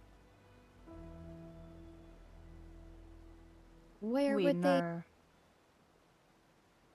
We know that everyone was in the Astral Sea.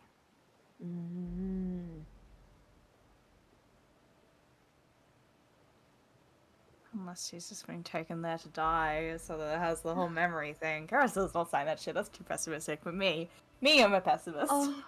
Oh my god, that was so painful, but that might be true. Oh no. I think that's true. Oh, that's a lot of information that everyone has.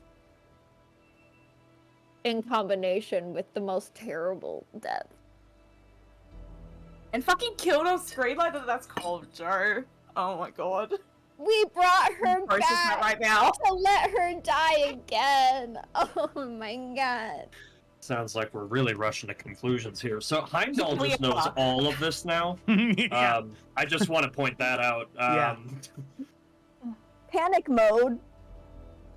Yeah, I mean, not gonna lie, I feel like as soon as that kind of realization was made, the concern about Heimdall hearing it was just out.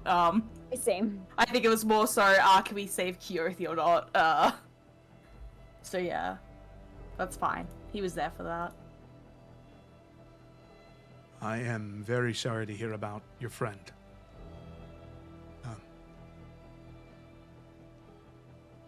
That being said, do not take this as me being cold or unfeeling. But there is still the matter of what to do about if this Forsaken still is in the city, that, and Thrud. The reason I asked you to come here, Ajax, and I'm glad that you brought the rest of your companions, you, Cecily, she has quite the problem with you. Of course, with all of you. Wow, if my eyes do not deceive me, that is Renshi of the Way of the Fifth Season, the current master, if memory serves, right? It is me. Sorry, it's a bit weird. I thought I already just met you. Yes. Sorry about that. Well, you all have definitely found yourself into strange but welcome company. It is very well known to myself and to Odin as well that those of the Fifth Season, those of your order, long fought against the Dark One. The destruction of the world as we know it. So, at least in that aspect, one more weight in your favor.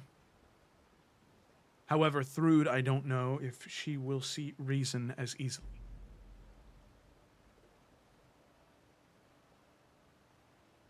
She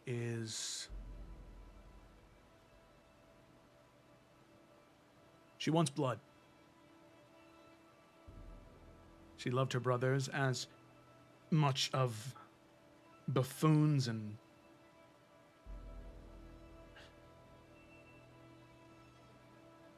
as awful as they were, she still loved them. And I know, and I can see it on your face now, I can see it so clearly displayed on you, you did not kill them in cold blood. If I had any guess at it, the Dark One had a hand in it. And judging by your reaction to that, I can tell that's true. I know that you're not bad people. I know that you're fighting against the Dark One. I can see that. I don't think Thrude cares.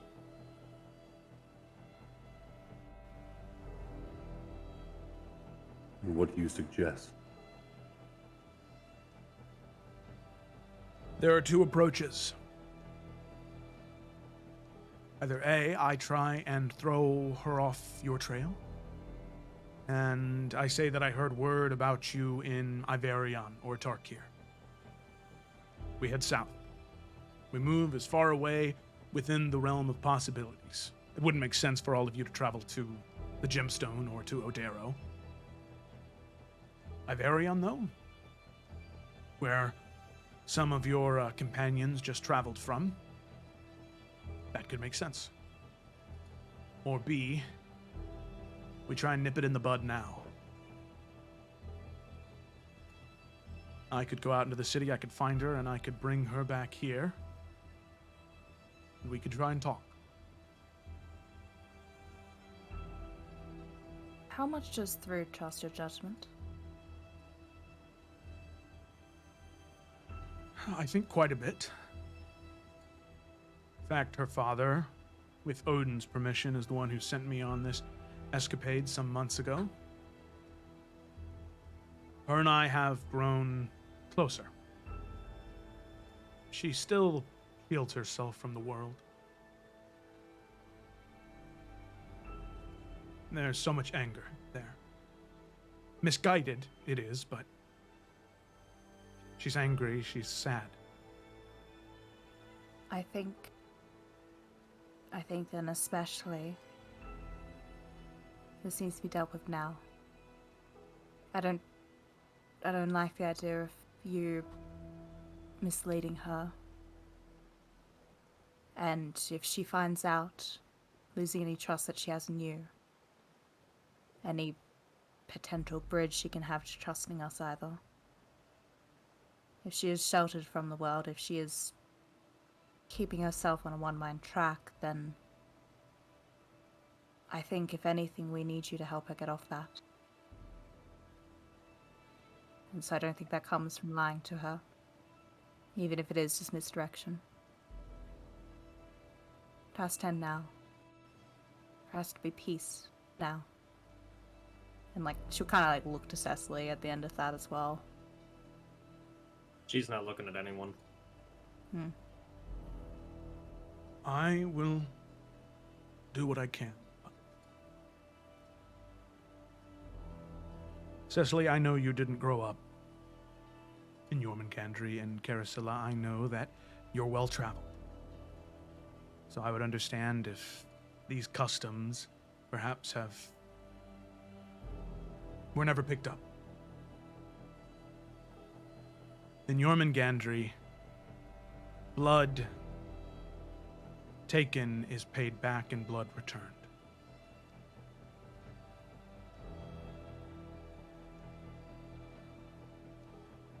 I want this to end without bloodshed. I think that was one of Tyr's greatest features, and one I hope you share with him, Cecily. But Thrud, she is Thor's daughter.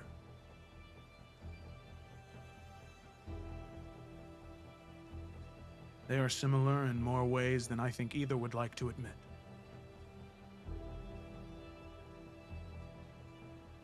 I will go get her. My question to all of you is, before I go and retrieve her,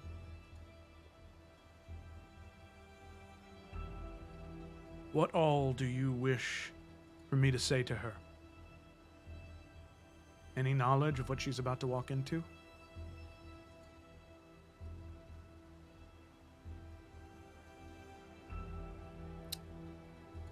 I think she should know we're here. I think she should know that we wish to talk. I hope that doesn't mean that she'll sprint towards us and hope to get a jump, but again, I don't like the idea of her finding out and making assumptions before she knows what's truly happened. What do you truly mean by bringing her here with? And so I think she should know. I think if there's any way that you could nudge her mind into wanting to at least talk first.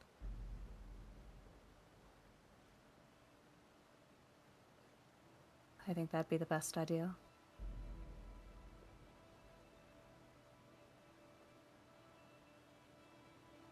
He nods. And, Carasilla, around your hand, you feel this sort of painful tinge, this piercing sensation. This echo. The glove from Alindar Damaris's cape. The gauntlet. Do you connect with it, or do you choose to ignore it?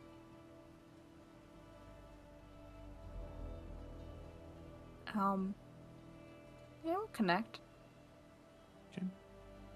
So go ahead and mark off a charge of the gauntlet, because it's still using a charge, but I don't pain. not this time. As you connect with that gauntlet, you can see these apparitions begin to form around Heimdall. As I would say, Renshi, you are the only person that catches this. You can see Carasilla's eyes, they kind of shift and shimmer in a very, very light, intricate pattern of these like celestial bodies. Purples and pinks and reds and blues and greens, almost in a similar kaleidoscope of colors to the Gleeman's cloak on her back. As quickly as it was there, it fades, but in that time, Carasilla, you see glimpses of the past. Not of Heimdall, but of the horn that he carries on his belt.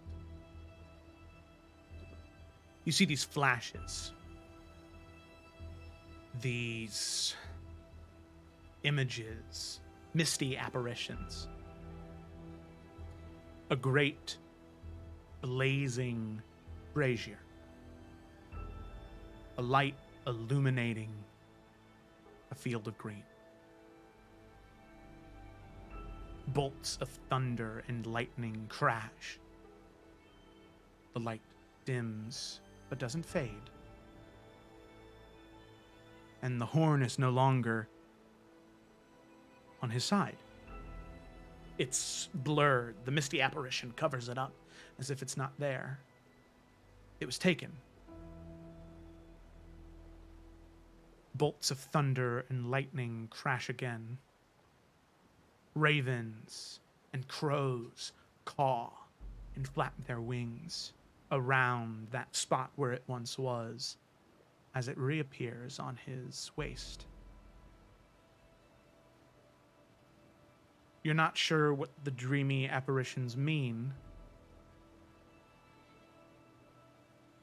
but you see them in an instant. The blazing brazier, thunder and lightning, the horn gone. A whirlwind of crows and ravens, and it reappears. You look to your left and right, and no one else seems to see what you saw. But you can tell with your 21 passive perception, Renshi does recognize something just happened with you. And Heimdall, he squints his eyes looking at you, Carasilla, not knowing exactly what just happened, but also recognizing something. So, as you take a look at that, Heimdall chooses not to inquire further and will exit to go get Groot. Yeah. Yeah. I think Cecily, I didn't want to interrupt that, but Cecily, as he's like halfway to the door, she would look up for the first time, kind of get out of her processing, and say, I have a couple questions first. All right. And she's just sitting kind of between everybody, wrists kind of just clenched around each other as she's just kind of holding in a lot.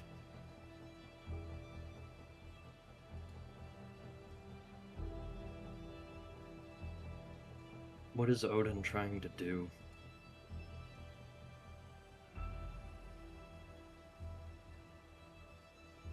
How would you put it?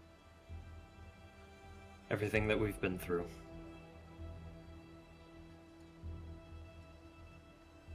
All that Odin wants, to my knowledge from the foresight that was gifted to me by the ancestors of the old blood, all he wants is to keep Jormungandr safe from whatever will come. He believes, whether it be intentional or unintentional, that this wave of darkness that will destroy his home will come from all of you. Whether that mean that you're dark friends or not, it doesn't matter. He believes that in one way or another, all of you will be responsible.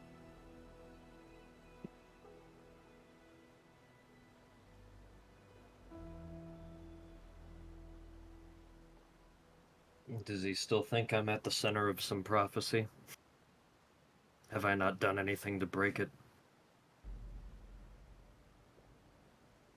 I will admit he was surprised after hearing about Ivana. The destruction of such a powerful, known dark friend.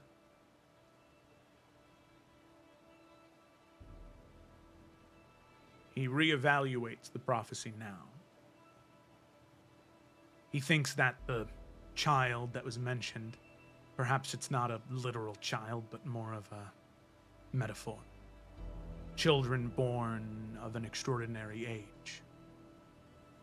I think Master Katsukami could inform you a little bit more about what age Odin thinks it may be, as many of the writings of the Masters of the Way of the Fifth Season is where this new idea came from.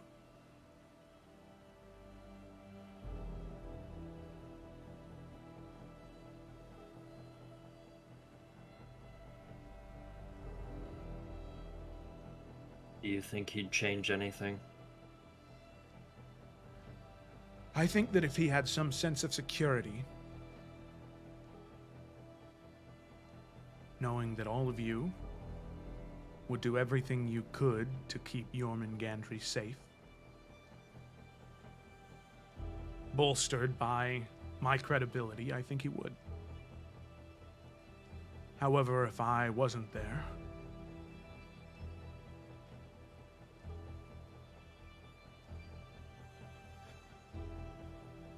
I shudder at what the new reality would be.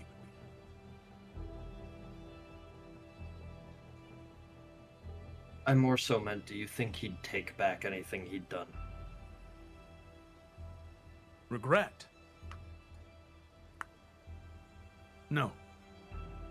No, Odin firmly believes that everything he's ever done, period, has been to keep his home safe, to protect his people. Something that was thrust upon him long ago when your father wouldn't accept that rule. Has he been right? Sometimes. Has he done things that most people would regret? I think so. But I think for him, everything he's done, he's viewed it as necessary. I know it's hard to hear, but I would not expect any apologies. And considering what you've been through, Cecily, I am very sorry that he will not. But I know it's not the same.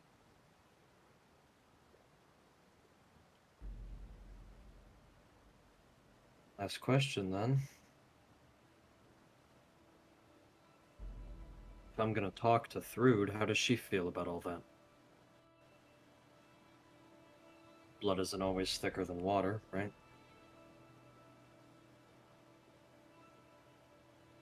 Her allegiances aren't to Odin. It's to her father. She looks up to him. She's had small moments of vulnerability as we've been traveling. She wishes her father could change. Could be like man from the stories. The ones that her, Magni, and Modi were told when they were younger. But he's changed. She wishes for him to be different. And she believes that her grandfather is not a good man. That Thor is the way that he is because of Odin. She will probably never forgive her grandfather for that.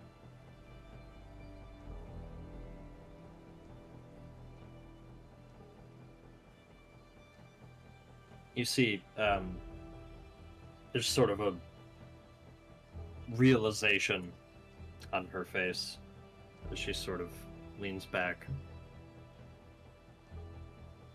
Okay. When you say you're gonna go get her, are we doing this now? Well, I have to find her first. The foresight only extends so far.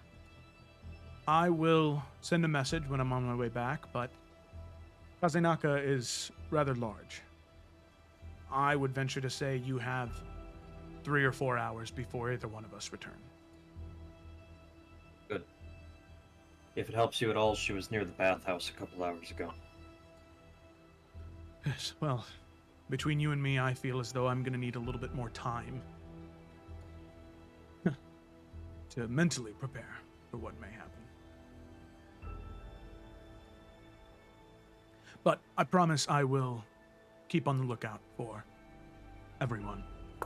Although they may be able to look like me and have some access to my abilities, I'll know them when I see them. I can see past it.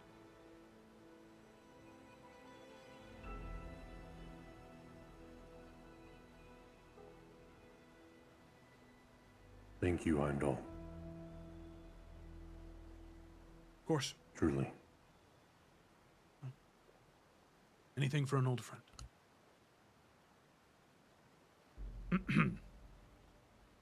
Okay. So with that, he will exit. Heimdall leaves, shutting the door behind him, leaving all of you alone for probably 3 or 4 hours.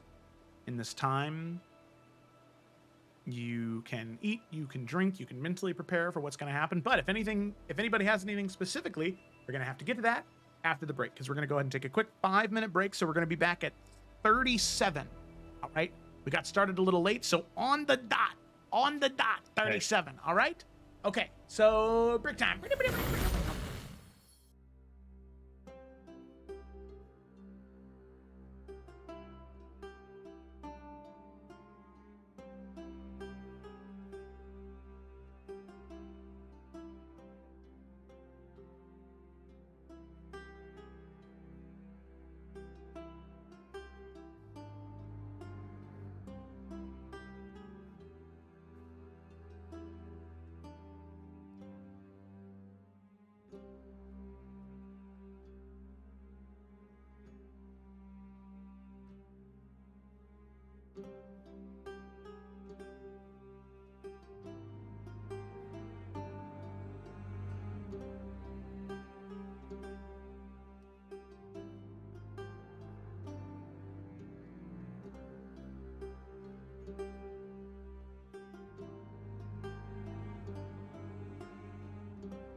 Okay, hello, we're back. So we're going to go ahead and pick up right where we left off. Heimdall had just left after their unfortunate encounter with everyone, one of the 13 Forsaken.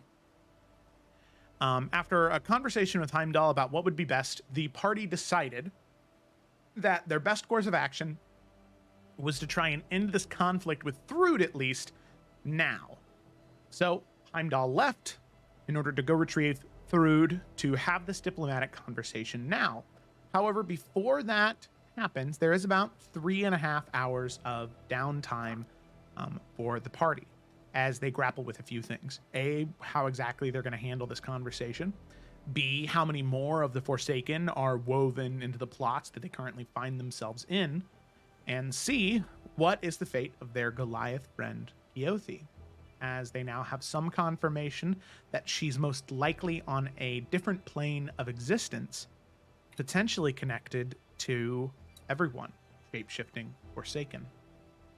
They have no definite concrete answers. All they know is that she's probably in danger. So with that, as we come back to our companions in the Whispering Falls Inn in their private lodge, I ask all of you in this time that you have to yourself, whether it be to meditate, eat, go over political notes in your head about what beats to hit during the debate with Thrud. My question is, what do you want to do? I know Renshi wants to do two things, that he doesn't have to do them both at once. Just, the thing that he's not going to do right now is he does want to talk to Cecily and do something cool. But the first thing he wants to do is go up to Carasilla and just say, I noticed something happened back there. Did you see something?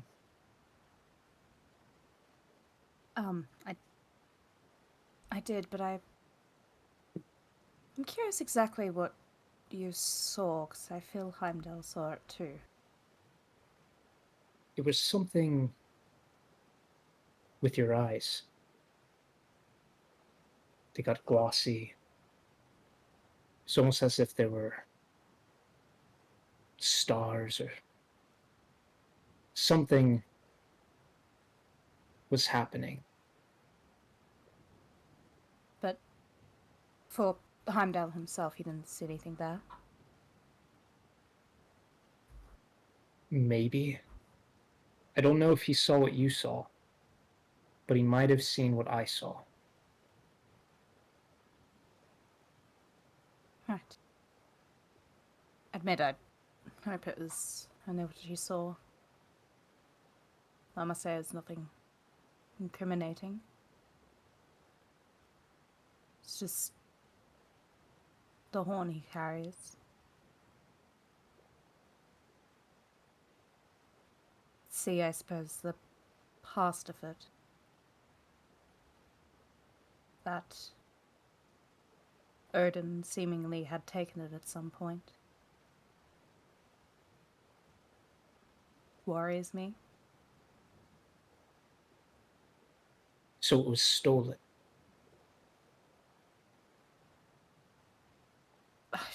I don't know if it was willing or not.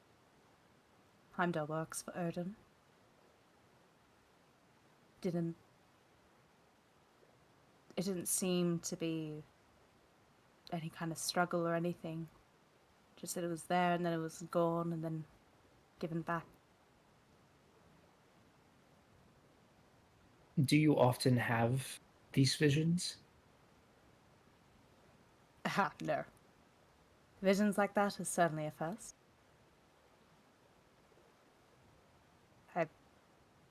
It's a bit of a long story, but I'm able to see the past through dreams sometimes. Parts of it, glimpses. But not like that. Not when I'm awake, certainly. I see.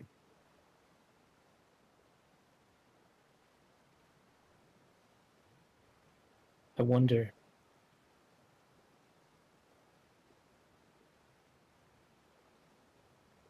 if what you saw is incriminating,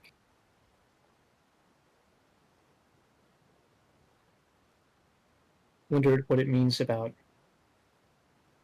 our relationship with Heimdall, or your relationship with Odin. But I suppose we'll find out.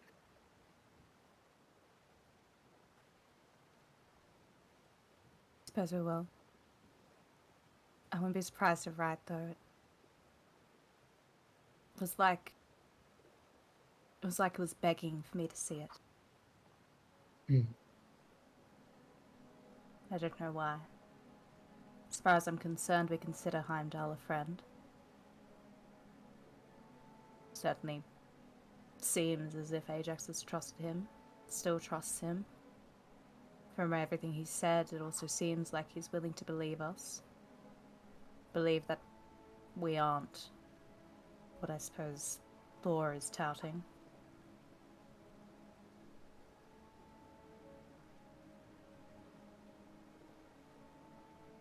You know, I might be a master of the fifth. But if you were to ask many others who follow the way, they would tell you I was not ready. That I'm not wise enough, not experienced enough, not old enough.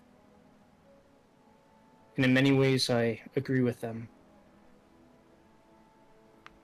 And I think my master would have more direction, perhaps better words of wisdom.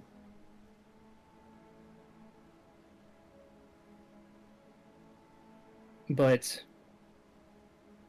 if there's anything I know for certain, it's that when the past calls you, or when the past beckons you, or even if truth is clearly attempting to reach you, it'd be best for you to listen.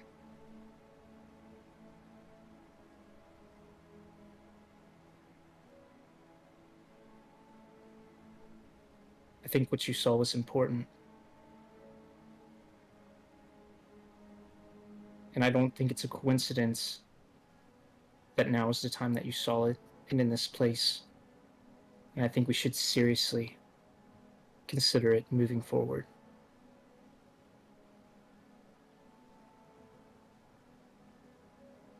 It might save our lives.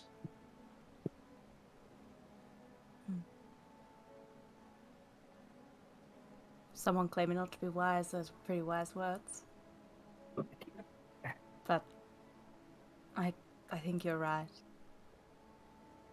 I think there's a reason why I saw what I saw when I saw it.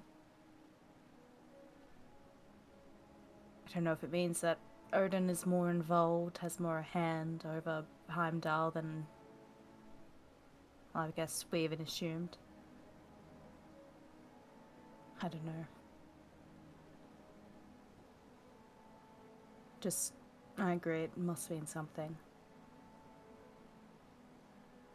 Nonetheless, that is quite the gift to have. There's a lot that I would like to see in the past.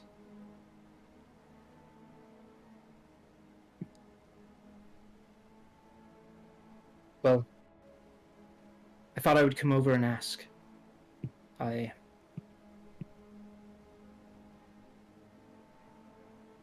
figured something was happening, and noticing Heimdall saw it,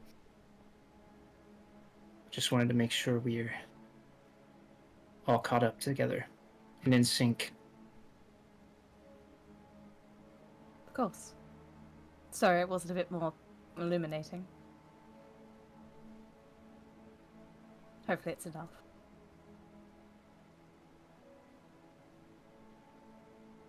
Well, we got some time, so I'll leave you to it, to rest, eat.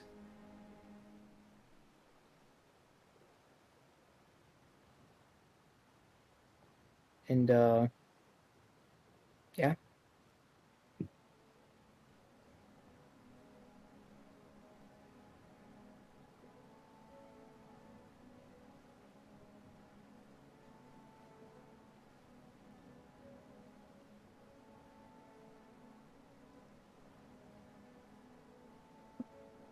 How's Cecile looking? Yeah, I got a thing. So she'll spend, barring any interruption from other party members, she's gonna spend the first half hour or so of this time just eyes closed at one of the windows, looking somewhat Ashima-like, trying to just kind of keep everything in. She'll eventually kind of rise up,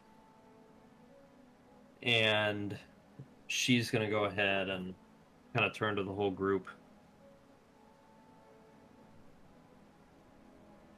He didn't seem to know that Tyr is still around, did he? I got the same impression.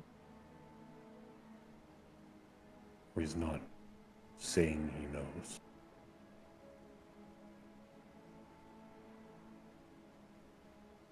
I wonder if anyone knows. Him, Thrud, Thor. I don't know.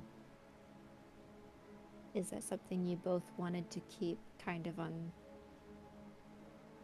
not to not let people know quite yet? I don't know what plan you may have worked out. Well, there wasn't much of a plan. He said he was going to try to find some way to make peace, and then he couldn't convince me to listen to another word of that, so the conversation pretty much ended. But,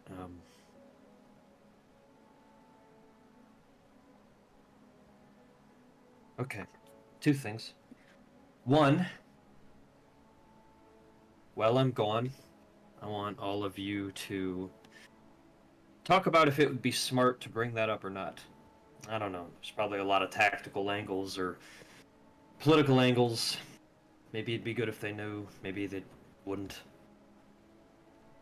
Second thing is that I need all of you to trust me for a second. And get rid of this when I'm done, so nobody else can use it. And she's gonna get out the teleportation. Well, she doesn't get them out, actually. They're in her mind. They were put in her mind with a thumb. But she's going to recall the runes for the teleportation. The teleportation circle back to Alaric's tower. And she's gonna start just drawing them on a wall. I'm gonna go back there because I have no idea what the fuck I'm supposed to do, and as long as I have a father figure to hash it out with, I might as well go ask. I'm sure Alaric can get me back here. He seems to know how to do magic like that, so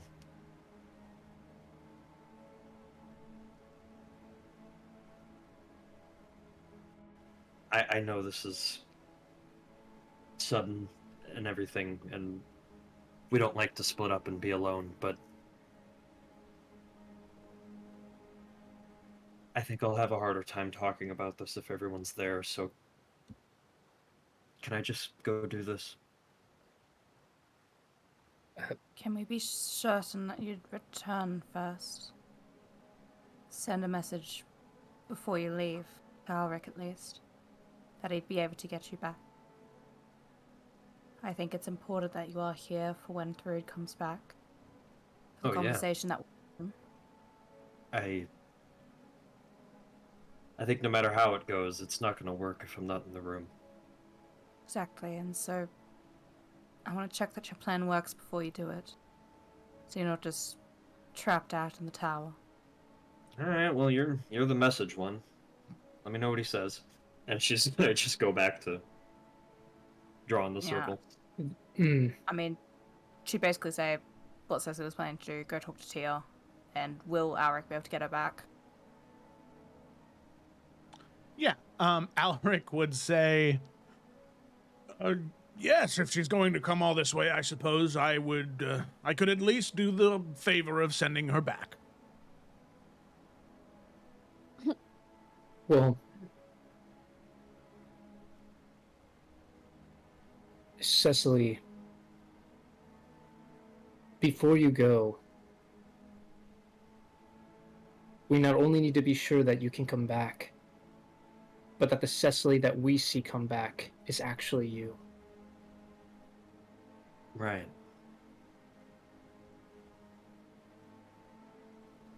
Okay. We need a password that's so stupid that a Forsaken would never do it. I would say I love the idea, but we know he's able to take memories as well. But will he know which memories are? Well, He knows that there's meant to be some phrase, some password, be it words or other. I don't know that that's the best way to secure who we are. Question for Joe real quick about this. When Suni uses divine sense, does the divine-ish blood that, like the old blood that Cecily has, give off any sort of hint? Like, or can Suni does he? I mean, Ajax would probably know what Cecily smells like at the very least. I know Yeah. that's weird, but like, Probably So- not anymore. so fair enough. I would say, yeah, Cecily does have, because of the old blood, the giants that she descends from, were celestial, sort of hybrid giants. So yeah, I would say there is a very faint, aura there that would probably be unique to Cecily. Lightly salted with heaven. Yeah. But if would divine sense be able to go past everyone's ability to like change into the physical form of that person? You don't know because you haven't tried it yet. I Fair mean, enough. you feel like might. maybe, but you're not sure how deep the transformation goes. Because Heimdall was able to see past it with true sight, but will divine sense work the same way? You haven't tested it, you don't know. Probably, but it's a risk. I might be able to brand Cecily, and then I would be able to know. I think we just need to make sure that we're not going to be letting ourselves be led down into revealing our hands. well, If the Forsaken come back as Cecily, it would be for the reason of getting more information. Given that we've already had a visit from everyone, I don't see why he'd want to try and come back twice so quickly. oh, the first time was information. Who knows what the second time will be? But there was one thing with his abilities that you all mentioned. He can assume the memories of those he shapeshifts into. But when it comes to what he's capable of doing, only some of their abilities are assumed by him. Is that correct? I think so, right, Joe? Like that's at least as far as we know, he can't do everything. Yeah, he can't that do someone everything. copied. Okay, Mhm. then yeah. Then you all will have to trust me, but it's important that we don't share it. I think I know how I'll be able to tell. Well. Okay, Prison Break, buddy. Guess I gotta trust you again. I hope you know you can.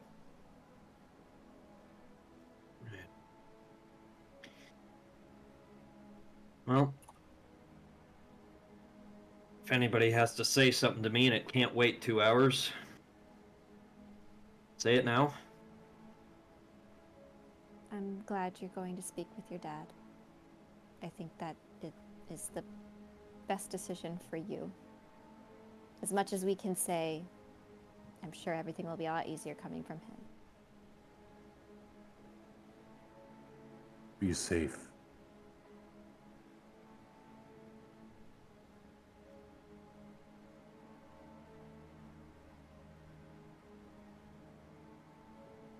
Right. And she'll stretch, and you see that the runes is a circle about the diameter of her, so she can kind of just step into it, right on the wall. What it is her fingers kind of, in lieu of chalk, which is the material component for the spell, because I don't imagine Cecily using materials ever. In lieu of that, she kind of channels wind, and there's like a little spark coming out of her finger, almost like a soldering gun, and it leaves behind just like tiny traces of like bluish white dust where the runes are. That's almost like sort of a chalky ink, and all along that is a circle, and she'll just kind of knock at the center of it, and there'll be just kind of a thrum that goes throughout the whole thing, and just kind of stick her hand through, and it'll start going. Well, shit, it worked again. All right. And she'll just give a nod to everybody and remind them to get rid of those while she's gone, and then just walk on through. Okay. So, Cecily, with that, as you step through, once again, you appear at Ulrich's tower. The sound of the waterfall behind you and the sound of the coast very close. As you step through the teleportation circle, you can see that Ossian is there to greet you. Well, hello, Cecily. It is very good to see you again so soon. Master Ulrich and Master Tyr are this way if you'd like to follow me. Yeah, sure, dude. How you been? I have been good. Thank you very much for asking. Is there anything I can get you while you're here? Water, tea, or something stronger, perhaps? Oh, yeah, not something stronger. I need to be in control today. Very understandable. Well, please, follow me. As Ossian leads you to the tower, you can see Ulrich sees you come in. He smiles and waves and says, your father is just through there. Whenever you're ready, come and find me upstairs and I'll send you back. Yeah. Do I owe you anything for the trip? Well, you and your companions already owe me quite a bit of platinum. That was a loan, not a gift. I'd like to make clear. Understand. I just want to bookkeep. I don't want to. Provided you pay that back, we'll call it square. We'll say it's all part of the Ulrich Hotel Express package. Sure. Sure. All right. I'll tip Ossian too. Oh, that's very nice of you. She'll, go ahead and walk to the room where Tyr is waiting. Okay. So as you step in, you can see him sort of sitting there on his knees, eating a small plate of food. And he sees you come in and says, "It's very good to see you, Cecily. Please." She'll go ahead and sit down. How long you been eating this time? 3 hours? You gotta take bigger bites. I think so. But for now, I'm in no rush. So, might as well savor the taste. Small bite. Just little.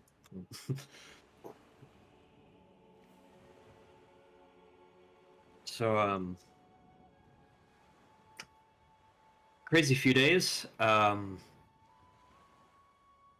We stuck past some guards. We fought a couple of Onis, some bone dragon things. We had some mayor shelter us for a night. I was a prisoner for like 12 hours in the back of a cart with the master of the way of the 5th season. Oh. Yeah. Oh, what was his name? Arata Renshi. Hayaya. Oh, there's a new master then. Interesting. Yeah. Yeah, this guy's Renshi. Hmm. As far as I know. That's what he said to call him, so that's what everyone else is calling him. Well, the masters of the way of the 5th season are not deceitful. At least not maliciously so, if they ever are. If his name is Renshi, then you're probably all right in believing him in that. Yeah, he seems all right. Has a cool Arata, sword. Season's Edge, correct? Yeah. Well, I'd Apparently love to it's meet really old. this Renshi. Yes, it was used in the first war against the Shadow, long, long, long ago. If you can believe it, even before I was around. That's quite a while. I'm sure you're not here for a history lesson on the way of the 5th season. I'm sure that Master Renshi could give you a much better rundown. I hope one of these days we'll be able to just kill time together. But, yeah. That's not what this is about.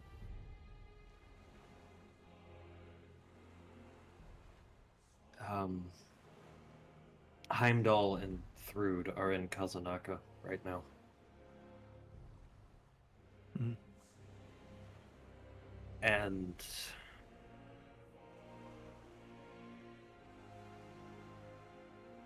it seems like it's time. Sooner than I thought it would be to start trying to make this thing work.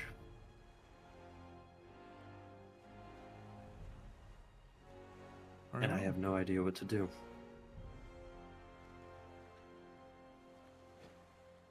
I myself have been trying to think about how to approach this situation. I could reach out to Odin and say something, but I don't think that's the correct path. I think there needs to be more support. And for one, and for two, I don't think that he should know that I've returned if he doesn't already. If you've already... They don't. No one does. Okay. Then we'll keep it that way. Until we're ready to sit down and meet with Odin, we will hide this. You've met Heimdall, then? Yeah. Not Good long, man. but Ajax knew him, I guess, a while ago, before he had the Bifrost thing. Ah. Yes, Heimdall used to be quite the adventurer. He,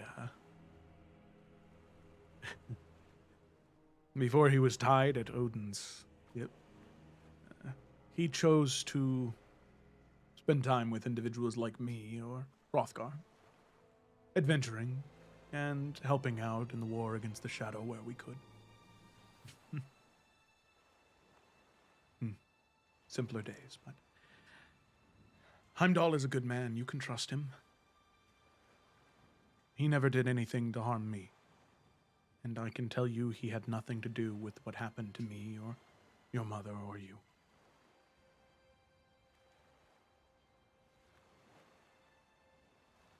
What about Thrud? Thrud is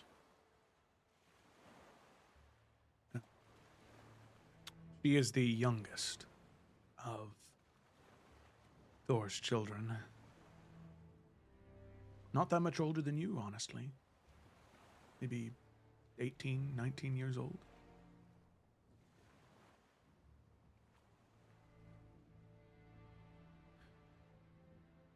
So sadly, the only knowledge I have of her is from when she was a babe. What I can tell you is she was incredibly strong, even as a child. So much so that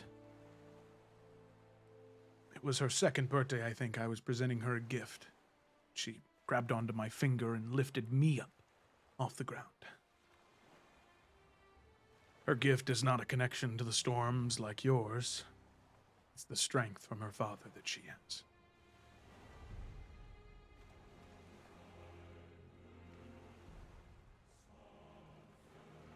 I'm assuming she is bullheaded and stubborn as a mule, same as her father. However, her mother was a good woman and hopefully imparted some wisdom into her so she can be different than her father.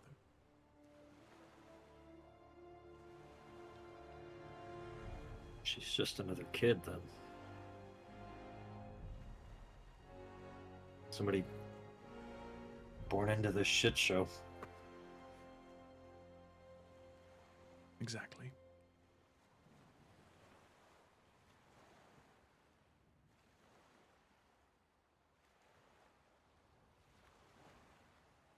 Heimdall says she wants blood. Probably mine, in particular. He also said that he doesn't think Odin would regret or apologize for anything. That he hasn't shown any sign of doubt or guilt. Not for killing you. Not for what happened to my mom. Not for tricking me, lying to me, using me as a tool to open some doorway. Not for the fact that his grandson broke my neck. Not a fucking bit of it.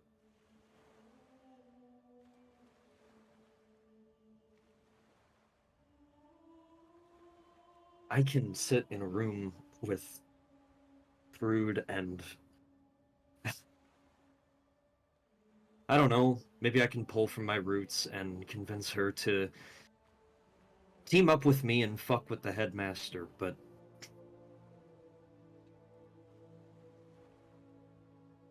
if that's the man we have to convince, what's the point?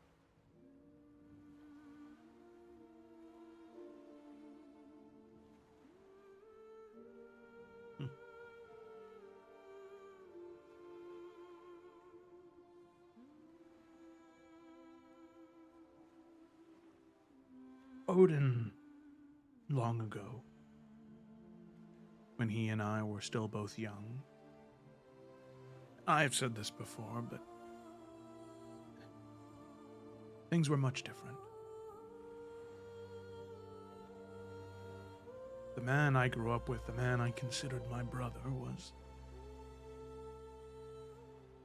wasn't like this.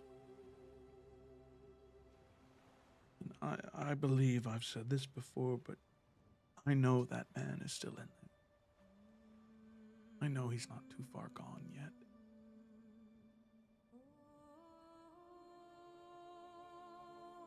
I do not think that there is a singular person who has strayed too far from the light to return to it.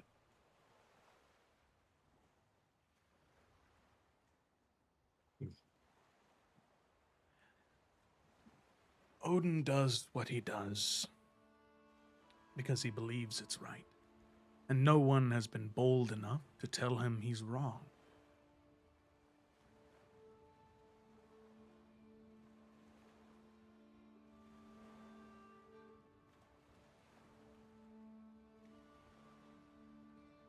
I feel as though if someone was brave enough to confront him, to tell him what he's done wrong,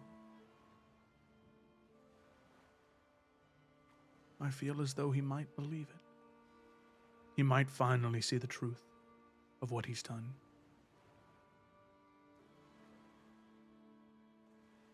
But there hasn't been a soul brave enough to do it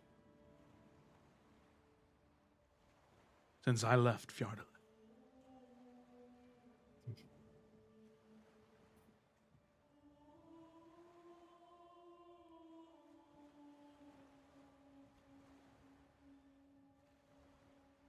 And she thinks for a long while before she says this next thing, and Tyr can kind of watch her kind of come to the realization and put some pieces together. I've only ever seen him use people, but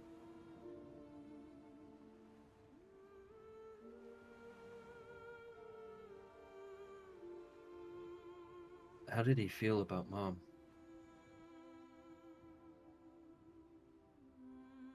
Was that part of it true?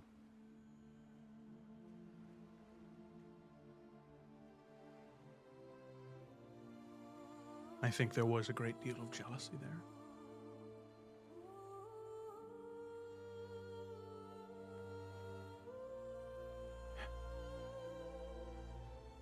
Out of everything that has happened, all the damage she's done, what happened to her and you is, I think, what I regret most, not being able to stop.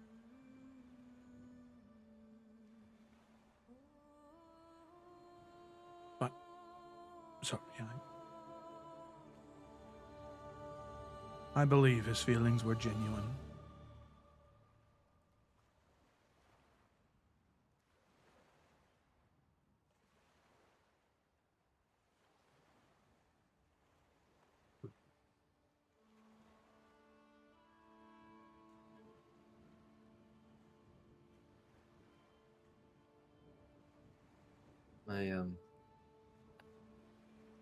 My middle mom once said that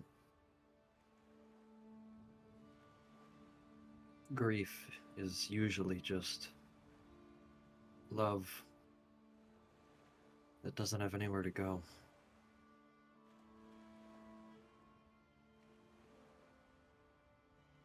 I think that's why I became kind of a piece of shit for a while when she died.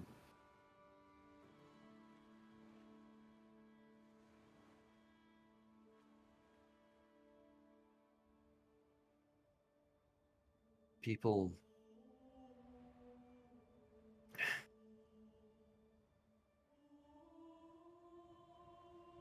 seem to care about me anyway when I was a piece of shit, when they probably shouldn't have, and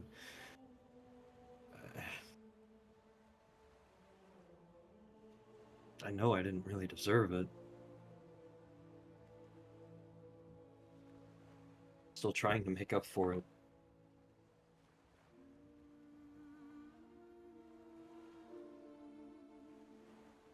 I just don't know that he has that in him.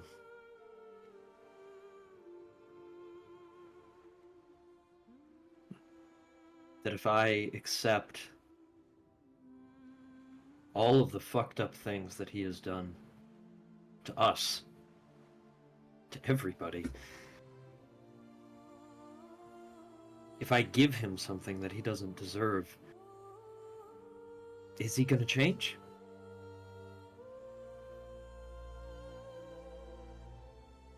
How do you forgive someone who can't apologize?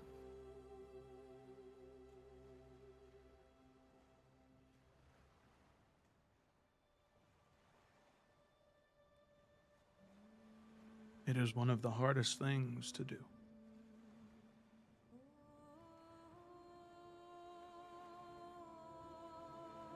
And if he could not apologize for what he did, it would even be hard for me.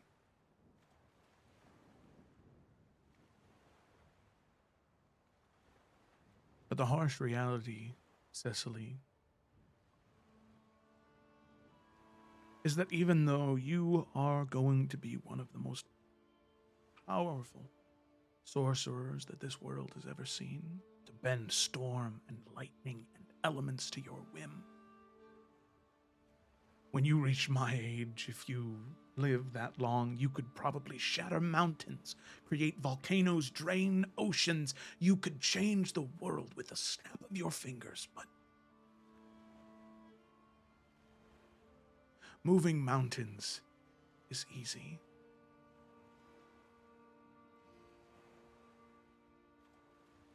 Changing someone's mind is so much more difficult.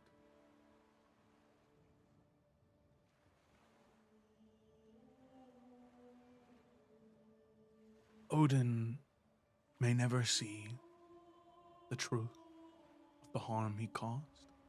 He may never realize the pain he brought upon you and me and our family.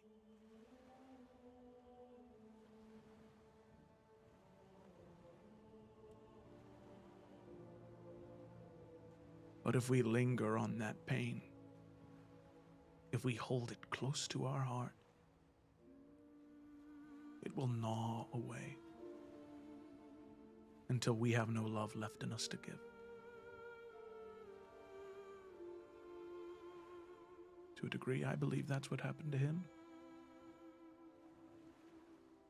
He let it gnaw. He let it consume him, and now, even his own son he cannot love. Even his own son he uses as a tool. The one he can find use in, anyway. Loki may as well be a stray dog.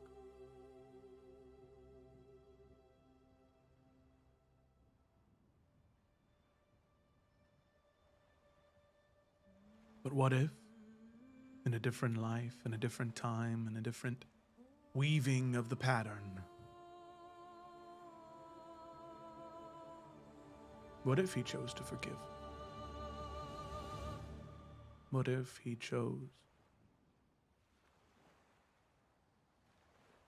to forgive? How different our world could be.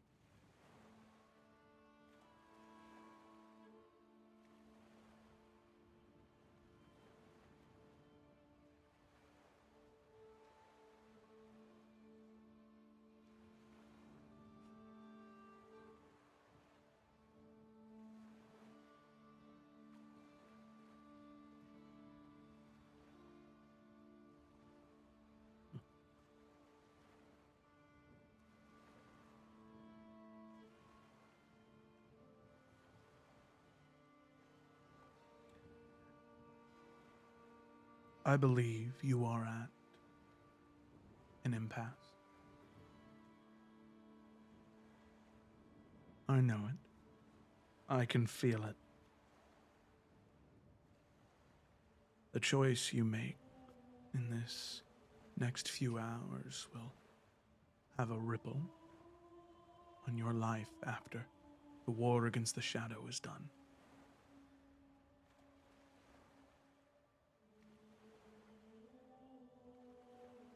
It is your life, Cecily. I am here to give you wisdom and to try and guide you into what I think is right, but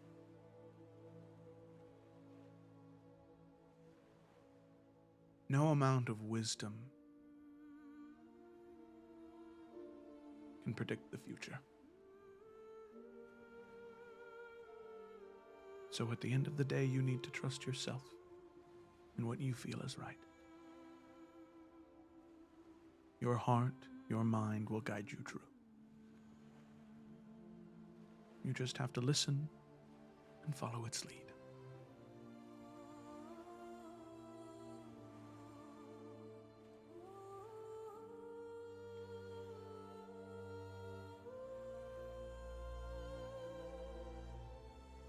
We could have had you for 16 whole years.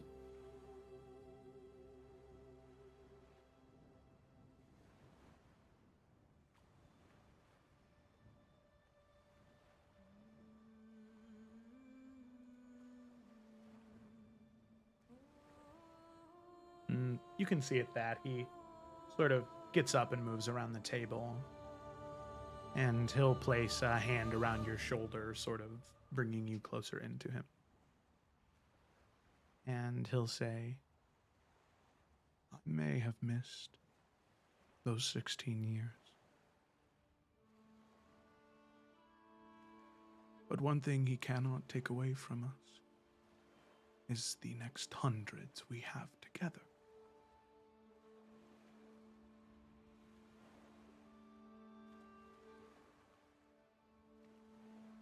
Because even after everything falls apart, after Fjardalet and Jormungandr fall into the annals of history,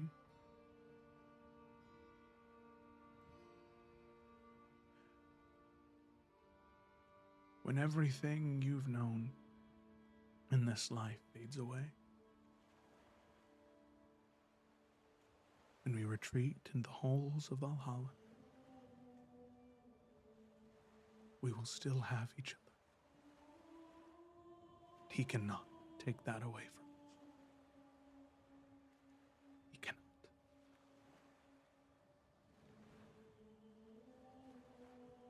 And he'll pull you into a hug at that. Yeah. She will just spend the next hour with him. Mm-hmm.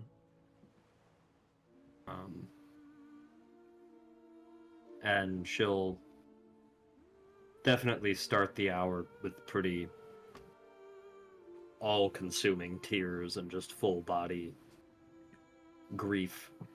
Mm-hmm. And slowly,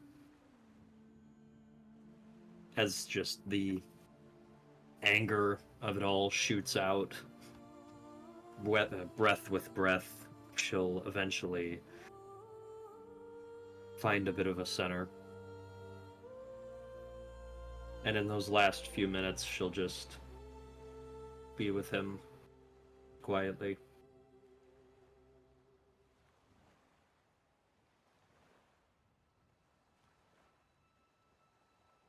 And the next time she speaks again, she'll say,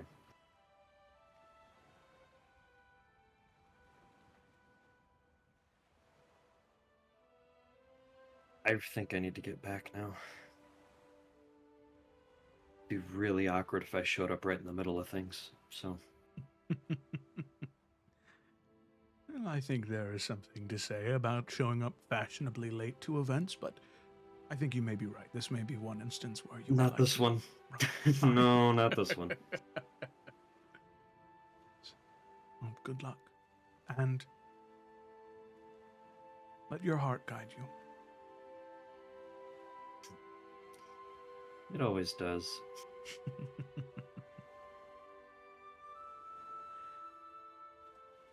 She'll nod and look like she's close to saying something, but just leave it. He will sort of stop you before you can go, and he will kind of place a hand on your face very lightly.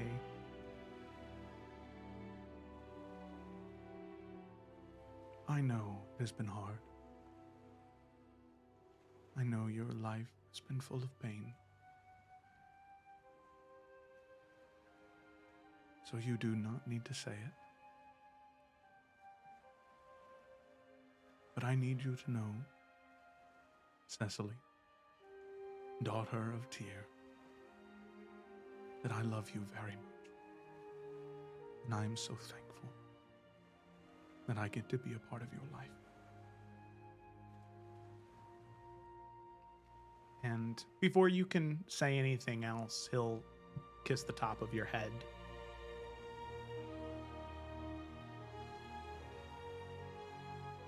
Yeah. She'll hug him back very firmly. And her last words to him will just be, I'll be back soon. With not a hint of doubt. Okay. And she will walk off and wipe the tears from her eyes and just get into game mode. Okay. And by the time she sees Alaric and Ossian again, she looks like she's just had a pensive and diplomatic and tactful conversation for the past 2 hours. Yeah. Okay. So Ulrich guide you back to the teleportation circle, and he will send you back. But before Cecily can arrive, Cecily was gone for a time. So, does anybody have anything they would like to do within the Whispering Falls Inn while we wait for Cecily's return? Is there a window in this room? Oh, tons of them. You can step outside and you're like in your own sort of private grove garden area. Suni wants to cast, find a nice looking tree and just cast Speak with Plants on it. Okay. Well, first of all, what sort of, I want to find like a nice, healthy tree, you know, nice, big and plentiful, and I'll say, hello. Okay. So yeah, you can see you find this big, healthy, the beautiful cherry blossom tree. As you place your hands up against it and you say hello, the tree responds with a light and flowing accent. Hello. How are you doing? Well, I am doing very well, but even better having some company to talk to. He'll do that that thing that like little kids do, where they kind of like twist it, like in the ground, like put his head down. I'm gonna say, I have a very important question to ask you that I promised I would ask on behalf of a friend of mine. Mm-hmm. Do you, as a tree, ever get bored? A very interesting question.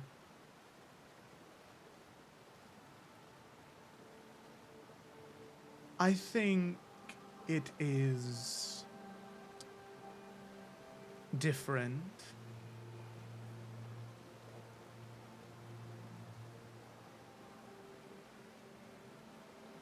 The life I live is simple. Simple pleasures and all. For you, you may feel a breeze brush across your snout on a warm summer's day, and it is a passing, fleeting feeling of relief. You experience so many other delights. Taste of food, of drink, of friendship, of love. You experience so much that sweet sensation, that sweet relief, it means so little to you. But to me, that breeze, I feel it everywhere. It is the most intense sensation that I receive. I can feel the blossoms. I can feel them move and shake. And the breeze is so plentiful, especially on these peaks. How could one get bored experiencing such tranquil sensations?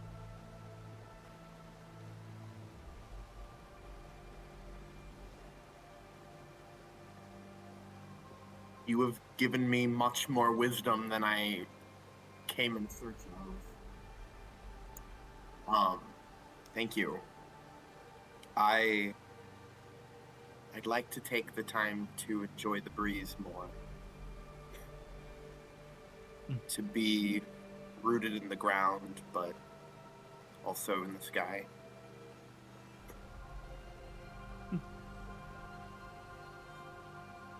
Did you see... Excuse me. A little while ago, a person was in that room with us, and they left in a very strange way, apparating into smoke. Did you see any of that happen?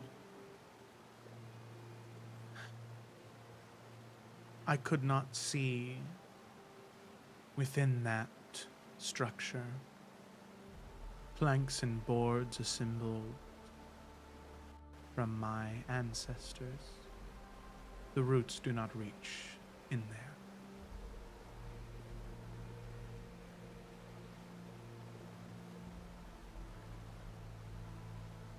Did you see a strange cloud of... What was the smoke a specific color? It was like dark purple. A dark purple smoke anywhere around the building or where it may have gone? I did not see anything, but I could feel that evil. In the breeze. I could feel it there, yes. It did not stay here, though. I could feel it leave in its entirety.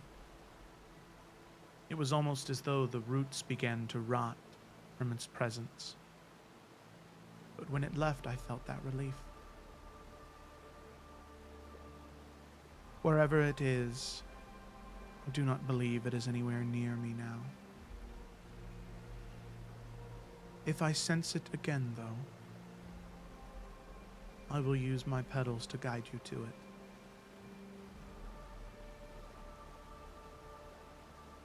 Thank you for your time and your wisdom. And he'll put a hand against it. And I'm not going to necessarily like cast like plant growth on it or anything, but I would like to kind of just give it like a blessing of Elowen's to help it in its damaged-ish roots, I suppose, and all of, I guess, the grove if I can.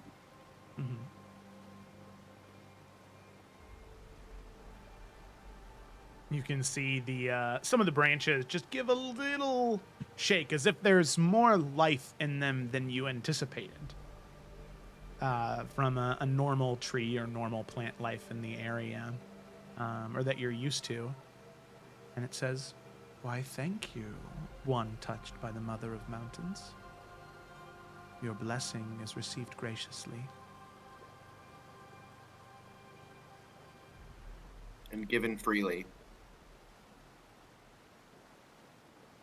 The tree blushes. Free Rizzer. Snooty the Trizzler. That's The Trizzler, dude. You got that Triz. Oh my god. Suni, before he leaves the grove and goes back inside, would like to just take a moment and close his eyes and be a tree and feel the breeze and enjoy that soft and subtle pleasure that the tree was talking about. Yeah, and you do take the time to actually feel it there. And you understand why. Trees don't get bored. I mean, if all you had to worry about from day to day was that, it'd be a pretty good life. Yeah, so he's going to just steal one moment of, like, utter serenity and relaxation before going back into a stressful situation. Before Suni walks off of the... You're on, like, a balcony, right? Or something? Right? Was I on a balcony, or was I, No, like... there's like a... So you guys are on, like, an elevated sort of plateau. And there is like a grove in that area. So near an edge, but you know, probably 60, 50 feet away. Well, Suni would hear behind, near the archway leading to it, just a knock.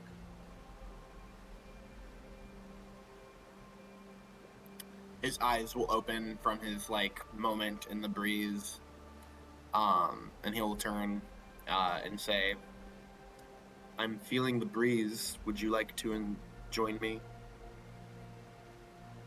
Ajax pauses. Yes.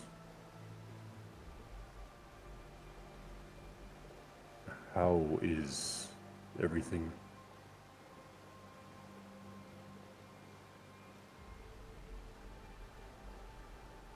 Strange. In what way? I've been feeling uneasy recently. I've noticed.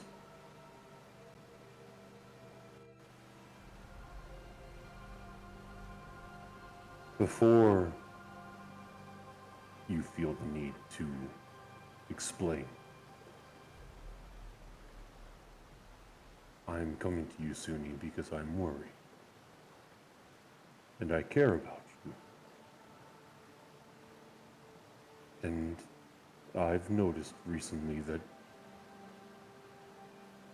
you've had reactions to me lately.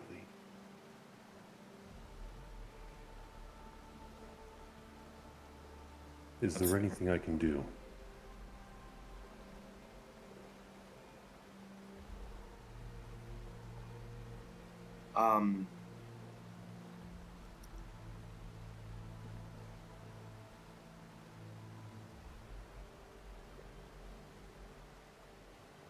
Nothing that you haven't already done.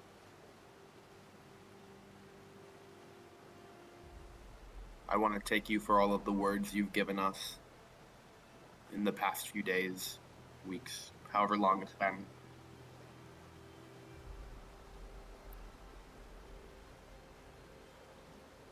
I'm just growing more and more concerned as I see just how rotten the roots of this plane is from the Dark One. Bad dreams and warnings from others. So you've seen it too.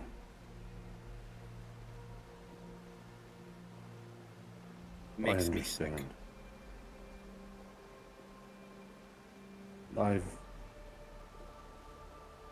talked with Carasilla recently.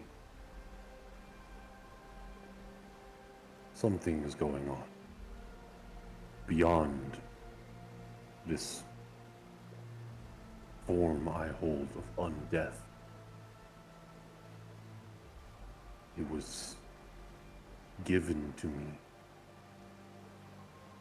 But what we think are dark forces, it has to be.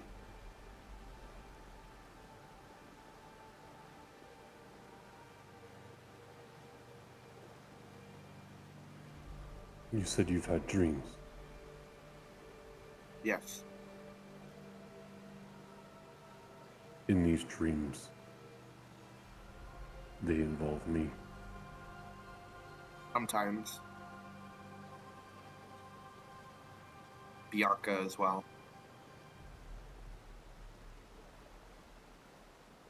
May I ask what happens in these dreams? Some of them it's hard to say. Just, you know how dreams are. A blur, a feeling. Others, a little more prominent. Being betrayed and hurt.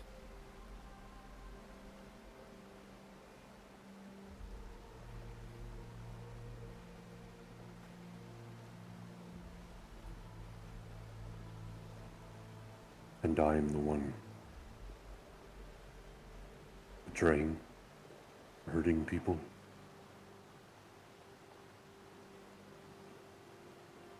Sometimes. It's not just you.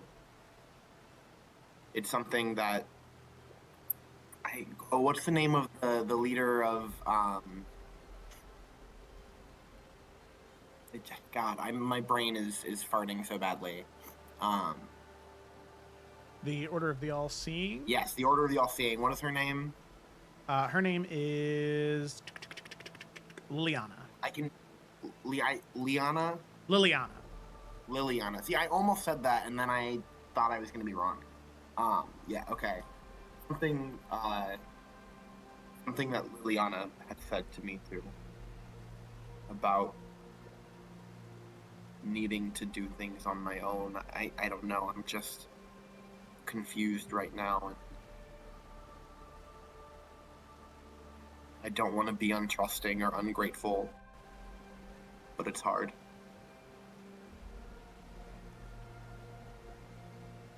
Well, the thing that I know you shouldn't do is do things on your own.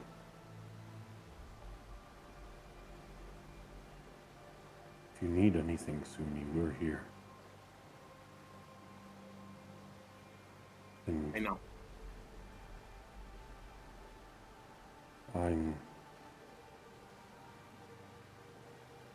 I'm sorry that these visions. I'm still trying to wrap my head around everything, but I know something's wrong.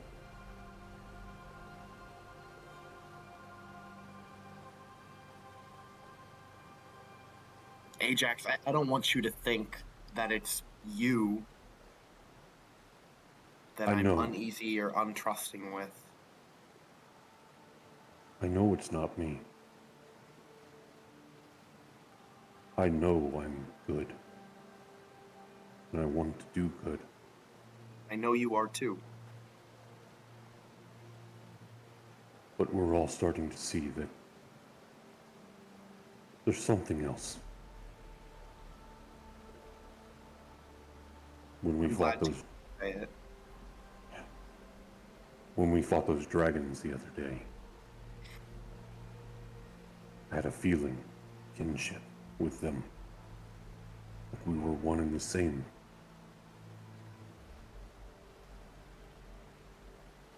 When we fought the dragons, I had a vision that. Ooh, again, remind me, Joe. Was it that Ajax stepped out of the way of having Suni be hurt, or was it that Ajax actually physically did something to him in the vision we had when we fought the dragons? It was that it looked as though he did something that led to you getting hurt, not actually hurting you. Yeah, and so he'll say that I had a vision or a feeling more that something had happened and it was your fault, but I know that that's not true, and I know that wherever we go, there are things fucking with all of our minds. It's not just you.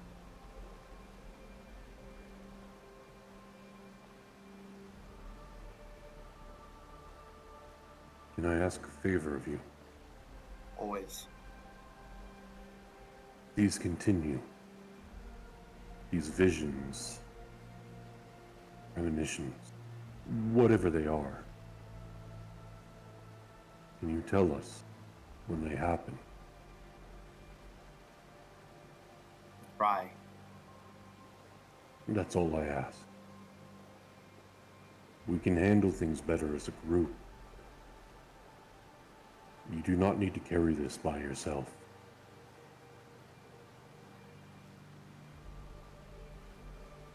Thank you, Ajax. Of course.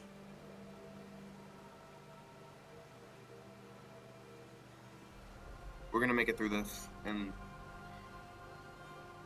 all of this bullshit in our heads is gonna get taken care of in one way or another, and we'll come out on the other end all right.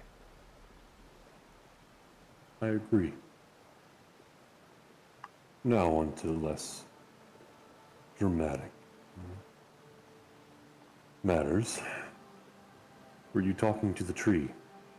I was talking to the tree, and it had a lot to say, a lot of interesting things. Really? Trees don't get bored, apparently, or at least this one doesn't. Interesting. Yeah. How?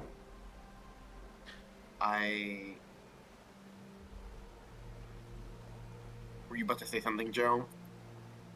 Okay. Uh, I think trees are capable of feeling a pure serenity that us here walking around can't. And as the tree said, who could get bored when the breeze is all you feel? None of the stress, none of the darkness. Just the That's breeze. very interesting. Well, I will leave you. Thank you for talking with me. Of course. And Ajax slowly gets up and nods to Sunny. And as he's walking away, he looks back at the tree, remembers the time when he smashed a tree, and then just goes, I am sorry. and then walks back in. I imagine Sunny's eyes had been closed again, just kind of feeling the breeze. And if he hears Ajax say, I'm sorry, he'll just kind of, a slight smile will kind of curl onto his lips, and his shoulders will drop, and he'll stay out there for another minute or so before walking back inside. I think that when Ajax walks back inside, Carasilla and Bianca and Renchi, if they're looking, actually see a smile on Ajax's face. Aw, yay. Positive. What about Poe? He's not here. He's dead. Oh. But Annihilated. That's news to me. Some might even say mutilated. Wait, why do Who you I've want been to? talking to? well, anyway. Oh God, it's everyone. Every time I've messaged Poe. It's been everyone. So, It's the long con. if we do First have we time, steal her it's not time sensitive. I was gonna do something, but if we want to move on, that's also fine. No, that's okay. What you got? Okay. So actually, while Ajax is out, is there a like fireplace in our room or little inn condo thing? Yeah, there is. Okay, cool. Yeah, while Ajax is out, I think Bianca's gonna go to the fireplace and like sit by it, or sit like looking at it into the fire, because she is trying to reach out to Hades because she has a few questions.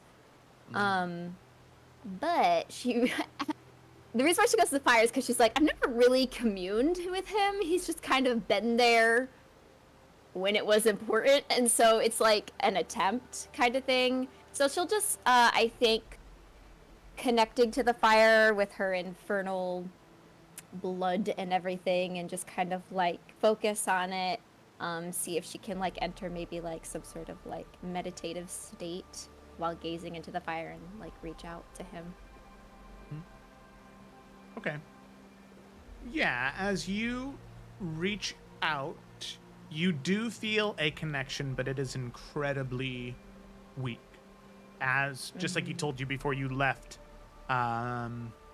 Maester in the Old Kingdom, that the further you get away from not just Balaclara, but from Thrall, the harder it gets for him to commune. Wherever faith isn't nearly as strong in him, and Adarashi is definitely not the biggest Not fans. surprised.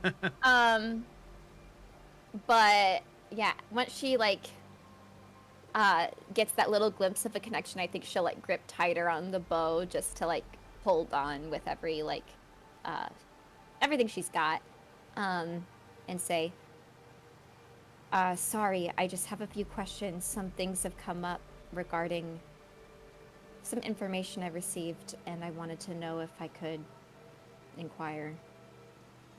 You can feel the strain, and you can see in the fireplace itself face begins to form, almost like Sirius Black. Cool.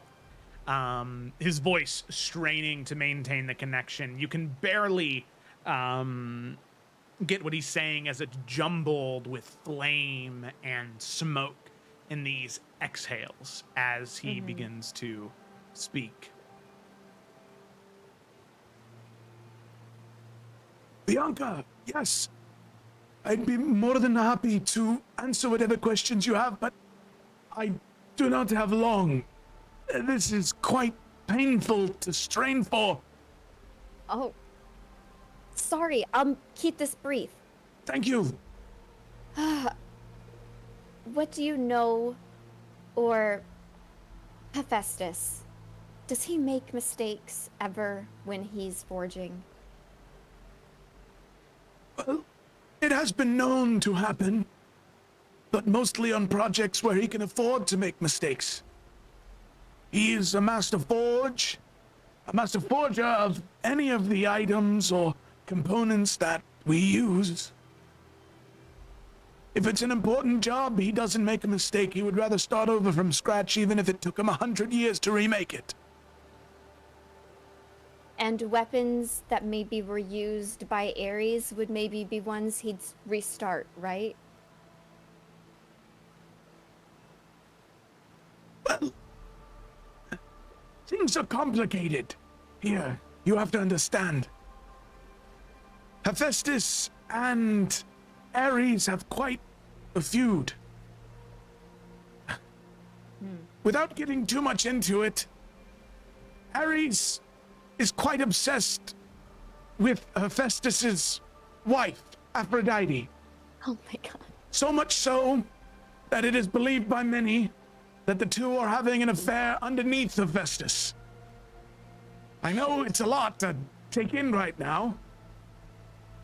So hey, Eddie, information is information. Yes. Well, my next question pertains to you and Ares. Do you guys have a strained relationship? He's a bit of an asshole, but he's never done anything that has grievously offended me aside from being a dick sometimes. Okay, I'm just... Thank you for your information. Yes. I appreciate it. Of course, of course. Anything else? Breaking off the connection. Goodbye. With an exhale, there's a Didn't mean large to torture him. plume God. of smoke that erupts from the fireplace, shooting up the chimney. Oof. She'll like as- cough yeah. a little bit and open a window.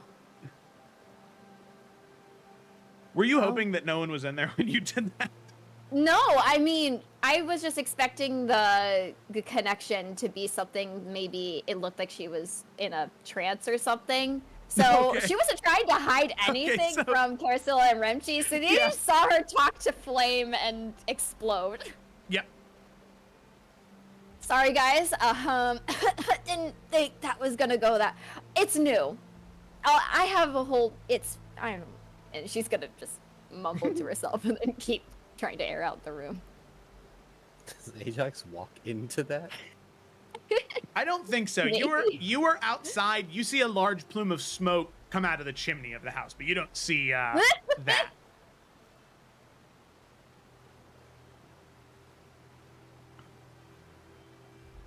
That's all I got. All right.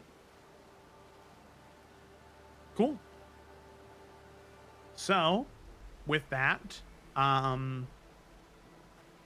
unless there's anything else, Cecily will eventually return after about an hour and a half, 2 hours.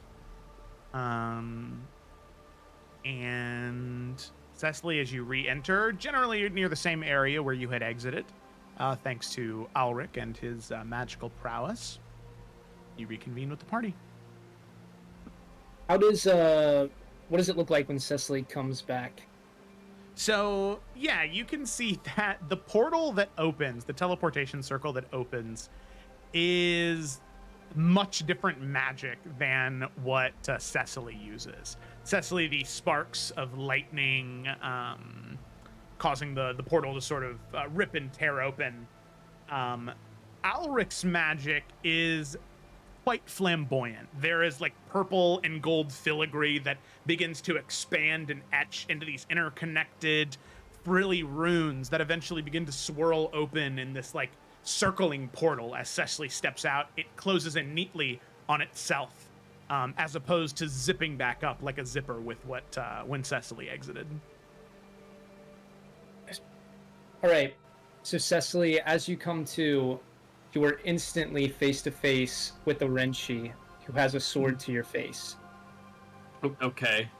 But so she's like in game mode, and then she's just like, do it, like just as soon as she comes through. And then in a second beat, he's going to turn it towards an open window, and he's just going to tell you, do the thing. Well, oh shit, yeah. And she'll just look, make sure there's nothing in the way, and just shoot a little lightning bolt straight out the window.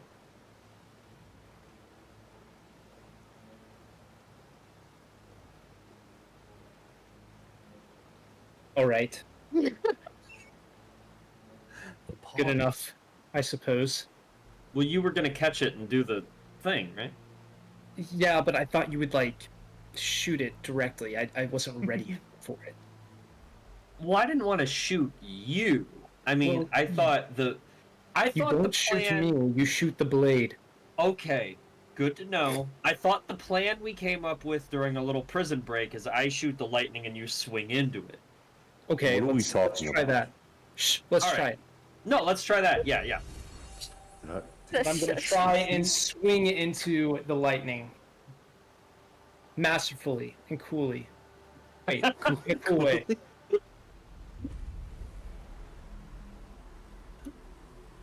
Oh, Make it man. real coolly.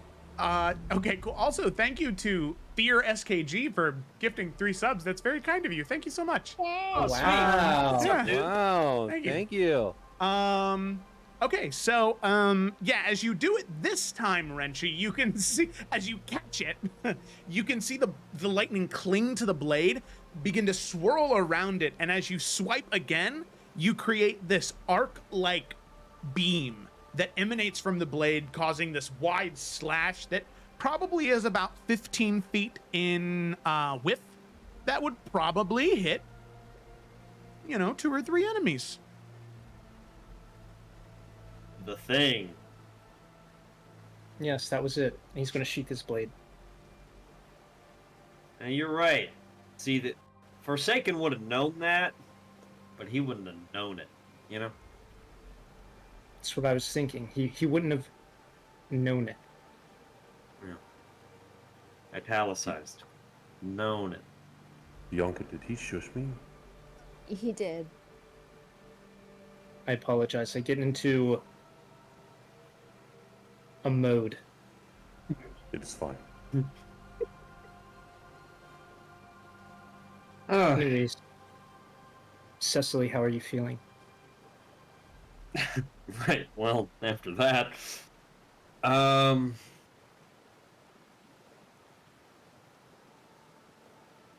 think I'm... as good as can be. I think I'm ready to more or less, take the lead when Thrud gets here. Before you do, I have something I want to give you. What's up? It'll require some participation, but you'll have to follow me.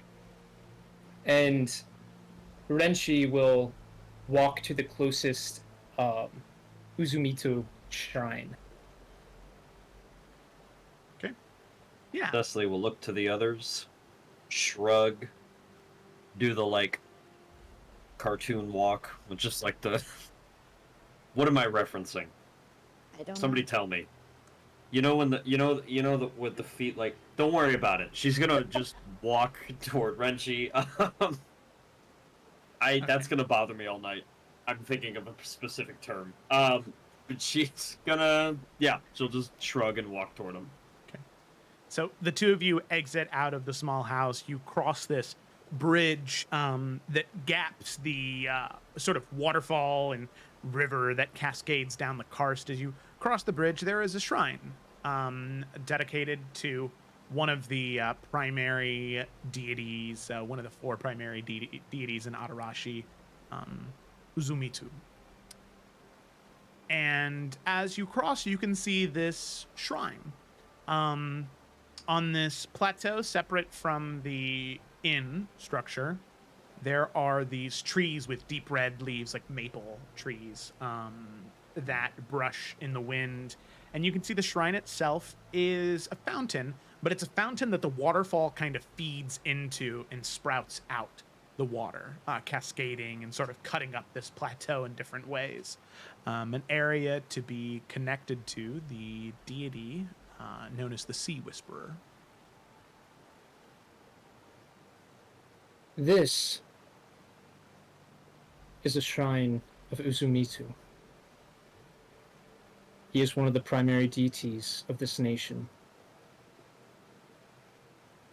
He is known for his ever-changing tides. His temperament changes with it. Surprisingly enough, when I visited the monastery of the Fifth for the first time, I couldn't find a single shrine to him. You see, the Fifth, we are made to confront change and face it, to establish equilibrium. But many masters before me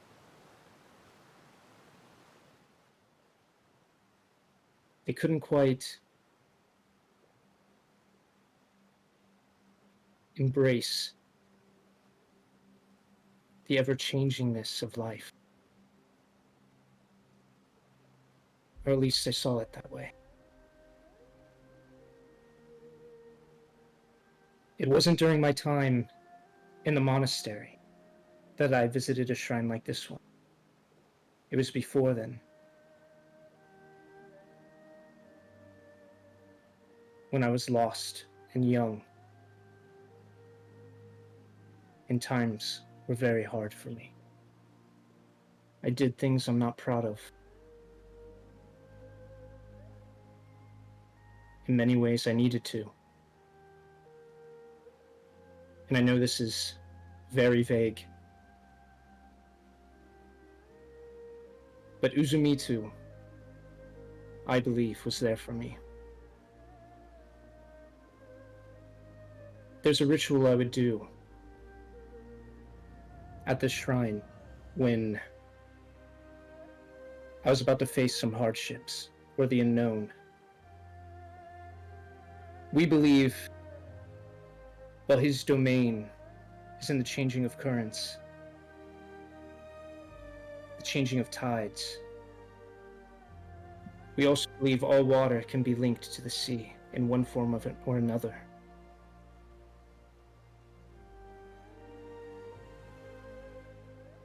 And in many ways this makes him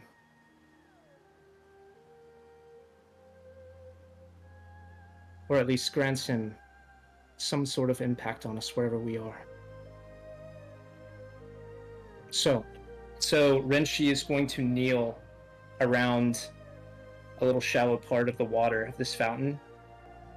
And usually there would be like some towels nearby and some sort of stone cup that's like crafted out of some clay with intricate designs on it, usually in devotion to Uzumitu.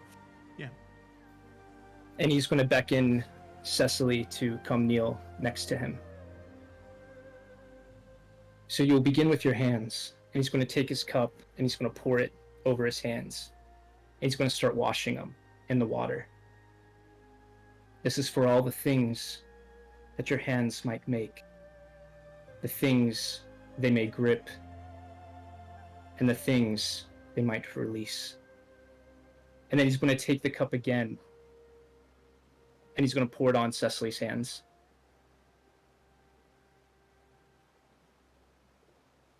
if she does it, washes. Yeah. She'll kind of be a little hesitant for a second as she looks at her hands, but she'll slowly kind of, yeah, she'll take a breath and she'll start doing it. And then he'll start pouring it on his forearms. And then it's for your arms, for the weight they'll carry. And then he'll do the same. And then, this last part, he's going to bring it to his face and wash his face. And lastly, he's going to do everything, his ears, his eyes, his mouth. This is for what your ears will hear, what your eyes will see, and what your lips might mutter. And then he's going to say one last final note while putting his hands out into the water. Make light the weight of your currents, and make strong my stand in your water. And there will be a moment of silence.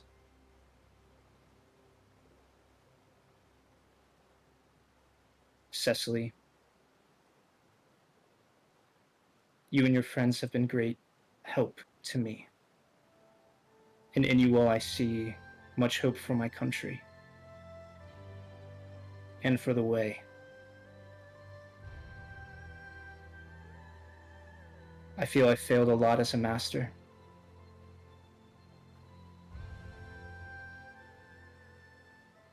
But in you all I kind of see a second chance. And perhaps I'm starting to see in myself something my master saw in me. In the way of the fifth, will often gift lessons in a form of reward or thanks. And teaching you this is my thanks to you for getting us out of captivity. It might not mean much, but I hope that it prepares you for what you're about to face.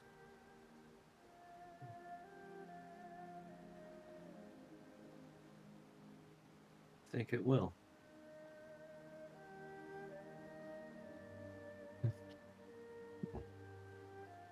Water has a way of calming me down lately.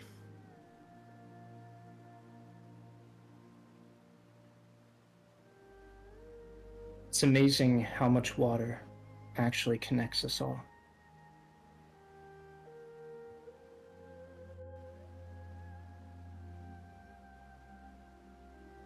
Cecily, as you step by step following Renchi, washing the hands and the arms, the face, as the water finally splashes away from your eyes and you look down into the bowl,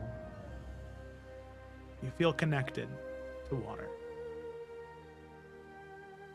You see the water begin to shift and change just ever so slightly. And you see a young boy around your same age washing his face as he sort of looks into the water and smiles as you see Hawassa and Noah. A genuine smile full of admiration and love as he just kind of waves. And you can see the water shift back to its normal still state. And I just saw a current him as well, too, Yeah. right? Mhm. Not like a memory of him. That was, yeah. Mm-hmm. She just kind of, He's losing his baby fat. And she'll just kind of flick the water bowl as she gets up. Thank you. Thank you. Now let's Well- get this done. And once tonight is over, I have every element under the sun that I can throw at that sword. You know, Ajax is quite the tactician. We might be able to come up with something.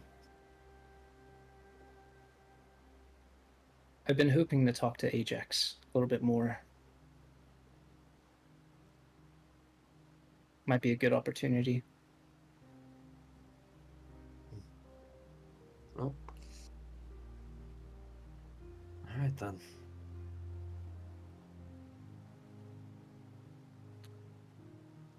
I got Cecily. plenty to focus on, so. And she'll kind of get up and adjust herself a bit.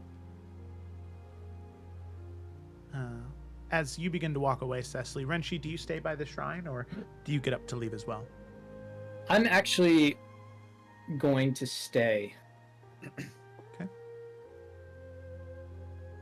I know that totally goes against what I just said about getting this done, but You but gotta, you clean up a bit. but he might like look back for a second and go back and kneel for a little bit longer. Yeah. Renshi, as you kneel, closing your eyes at the shrine, as you lift your head and open them once more, no longer are you in Kazanaka. You are in a place of serenity. To your left, you see a forest shrouded in snow and ice. Directly in front of you, you see buds blossoming, shades of green and pink. To your left, you see brilliant forests, illuminated and alive. Directly behind you, you see the same forest, shrouded in orange and gold. But in the area you sit, this forest that you currently exist in, the leaves see. Their veins glow with dull blues and purples. They shift and move as if they were alive. You currently sit in the 5th season. And sitting directly in front of you, you see this man appear. Old, wizened face, stark white beard, hair pulled up, wearing the armor of your master, Master Arata Hayashi. You see the spectral blue visage glow. He looks to you and smiles.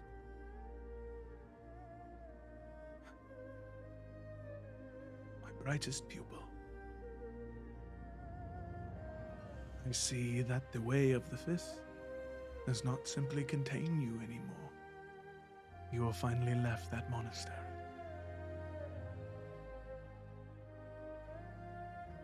I didn't have a choice.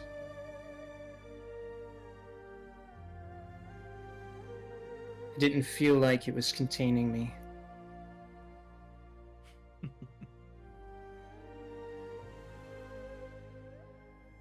Then it is true. The age of legends is upon us. In the seasons of legend, And as he recites this quote, you know it by heart. One of the core teachings of the way of the 5th season. in the season of legends, we realize our boundless potential, understanding that with will and magic, we are catalysts of change, writing epics in the annals of time. You are unbound from that prison that kept you.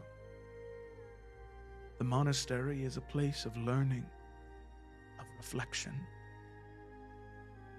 But I am glad to see my pupil now leaves and embraces the path I knew he would find himself on.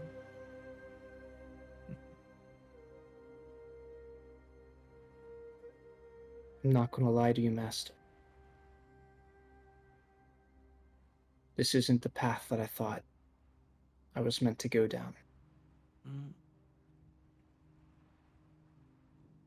as do many who find themselves in similar situations. But remember, Renshi, tell me, you are quite studious. What do we say about winter? In the heart of winter, we find the strength to face our demons, understanding that endings birth new beginnings. Exactly. You will face many hardships, much pain, I know. But with hardships, we birth new beginnings.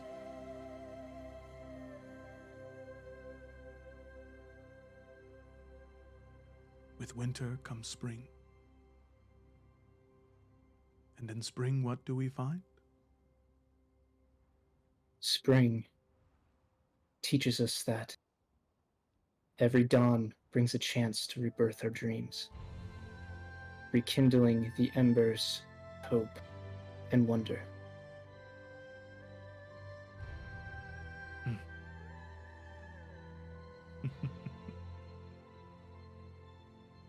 Exactly. Through this hardship you experience, you will find rebirth. You will find your life anew. And when rebirth comes, you will find yourself in summer. In summer, what do we find, Renshi? Like the sun at its zenith, summer reminds us to shine at our brightest, understanding that in abundance, we thrive together.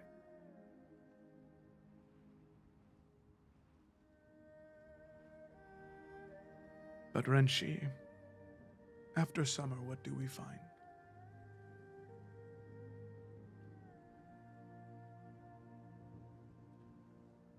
We find autumn. I wish that I could come to you on this day and tell you that after the war against the shadow, after you wield that blade and smite the enemies of the light, everything will go back to the way it was. But some patterns, even those that we hold most holy, must be broken. In the autumn, what do we say? In autumn's embrace, we learn the wisdom of letting go. Finding beauty in decay and understanding that the cyclical nature of all things.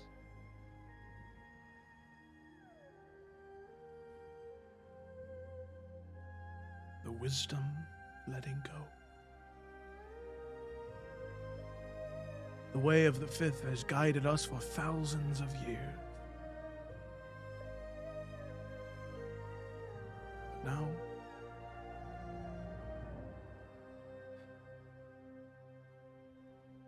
I believe it is time to let go.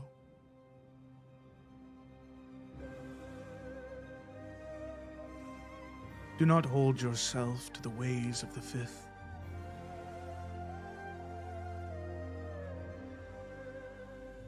Become your own man, Renshi. I picked you not because you knew the way of the fifth better than all the others, not because you were the greatest swordsman, not because of any of the reasons the others believed they should have been. I chose you because you most of all would understand letting go.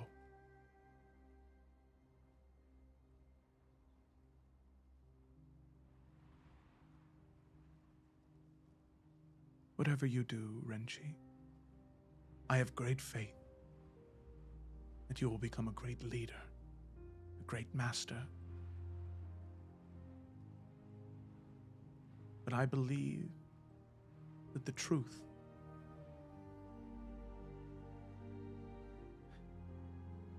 it is not for you to continue to lead the way of the fifth, but to find something new and to let go of me and the expectations that I put upon you. Be free of that, Renshi. But with the fifth, without me, what if it... How can it stay together? When we need it now, how am I supposed to run off and be by myself? With what happened to Yuki and Jin still being out there, I'm still their master. And Yuki might be dead. Tell me, But how can I let go of that? Are you alone in Kazenaka?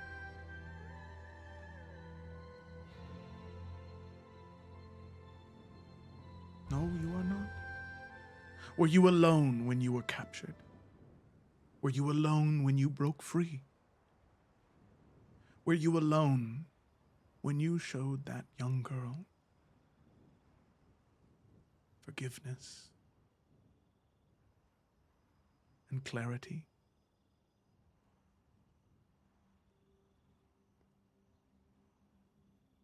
No. Exactly.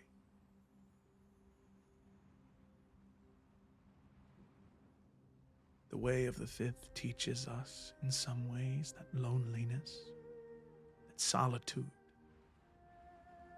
silence to perfect our craft is where we must be. I spent 10 years in solitude. All I ever wanted was to speak, to be heard, and to reunite. I do not know what wisdom I gained, but in the conversations I had with you in the short time that I trained you, I learned so much.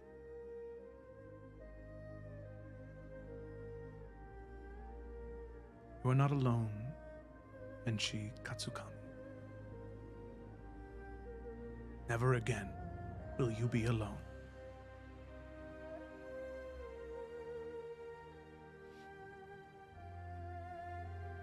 You see him look up. All of the petals in the area begin to swirl. This vortex beginning to enrapture both.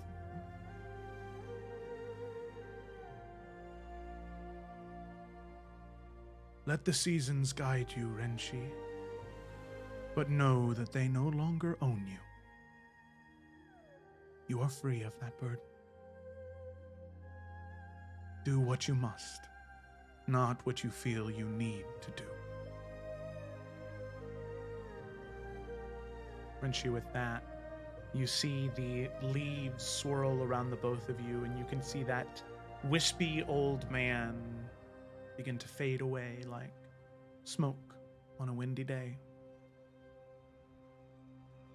As you close your eyes once more and open them, no longer are you within the spiritual land. You return to Kazenaka, the inn, and your new companions. And as you look up at the maple trees above you, you can see the leaves are alive. Their veins glowing with blue and purple energy. As a leaf snaps off and floats away. If it had not started already, it has started now. you know that whatever path you and your new companions take in the next month or two will have an impact on the rest of the history of Illica. Whether it be as Renshi, master of the 5th season, or Renshi, friend of the wanderers of the Salamander coast. That's your choice.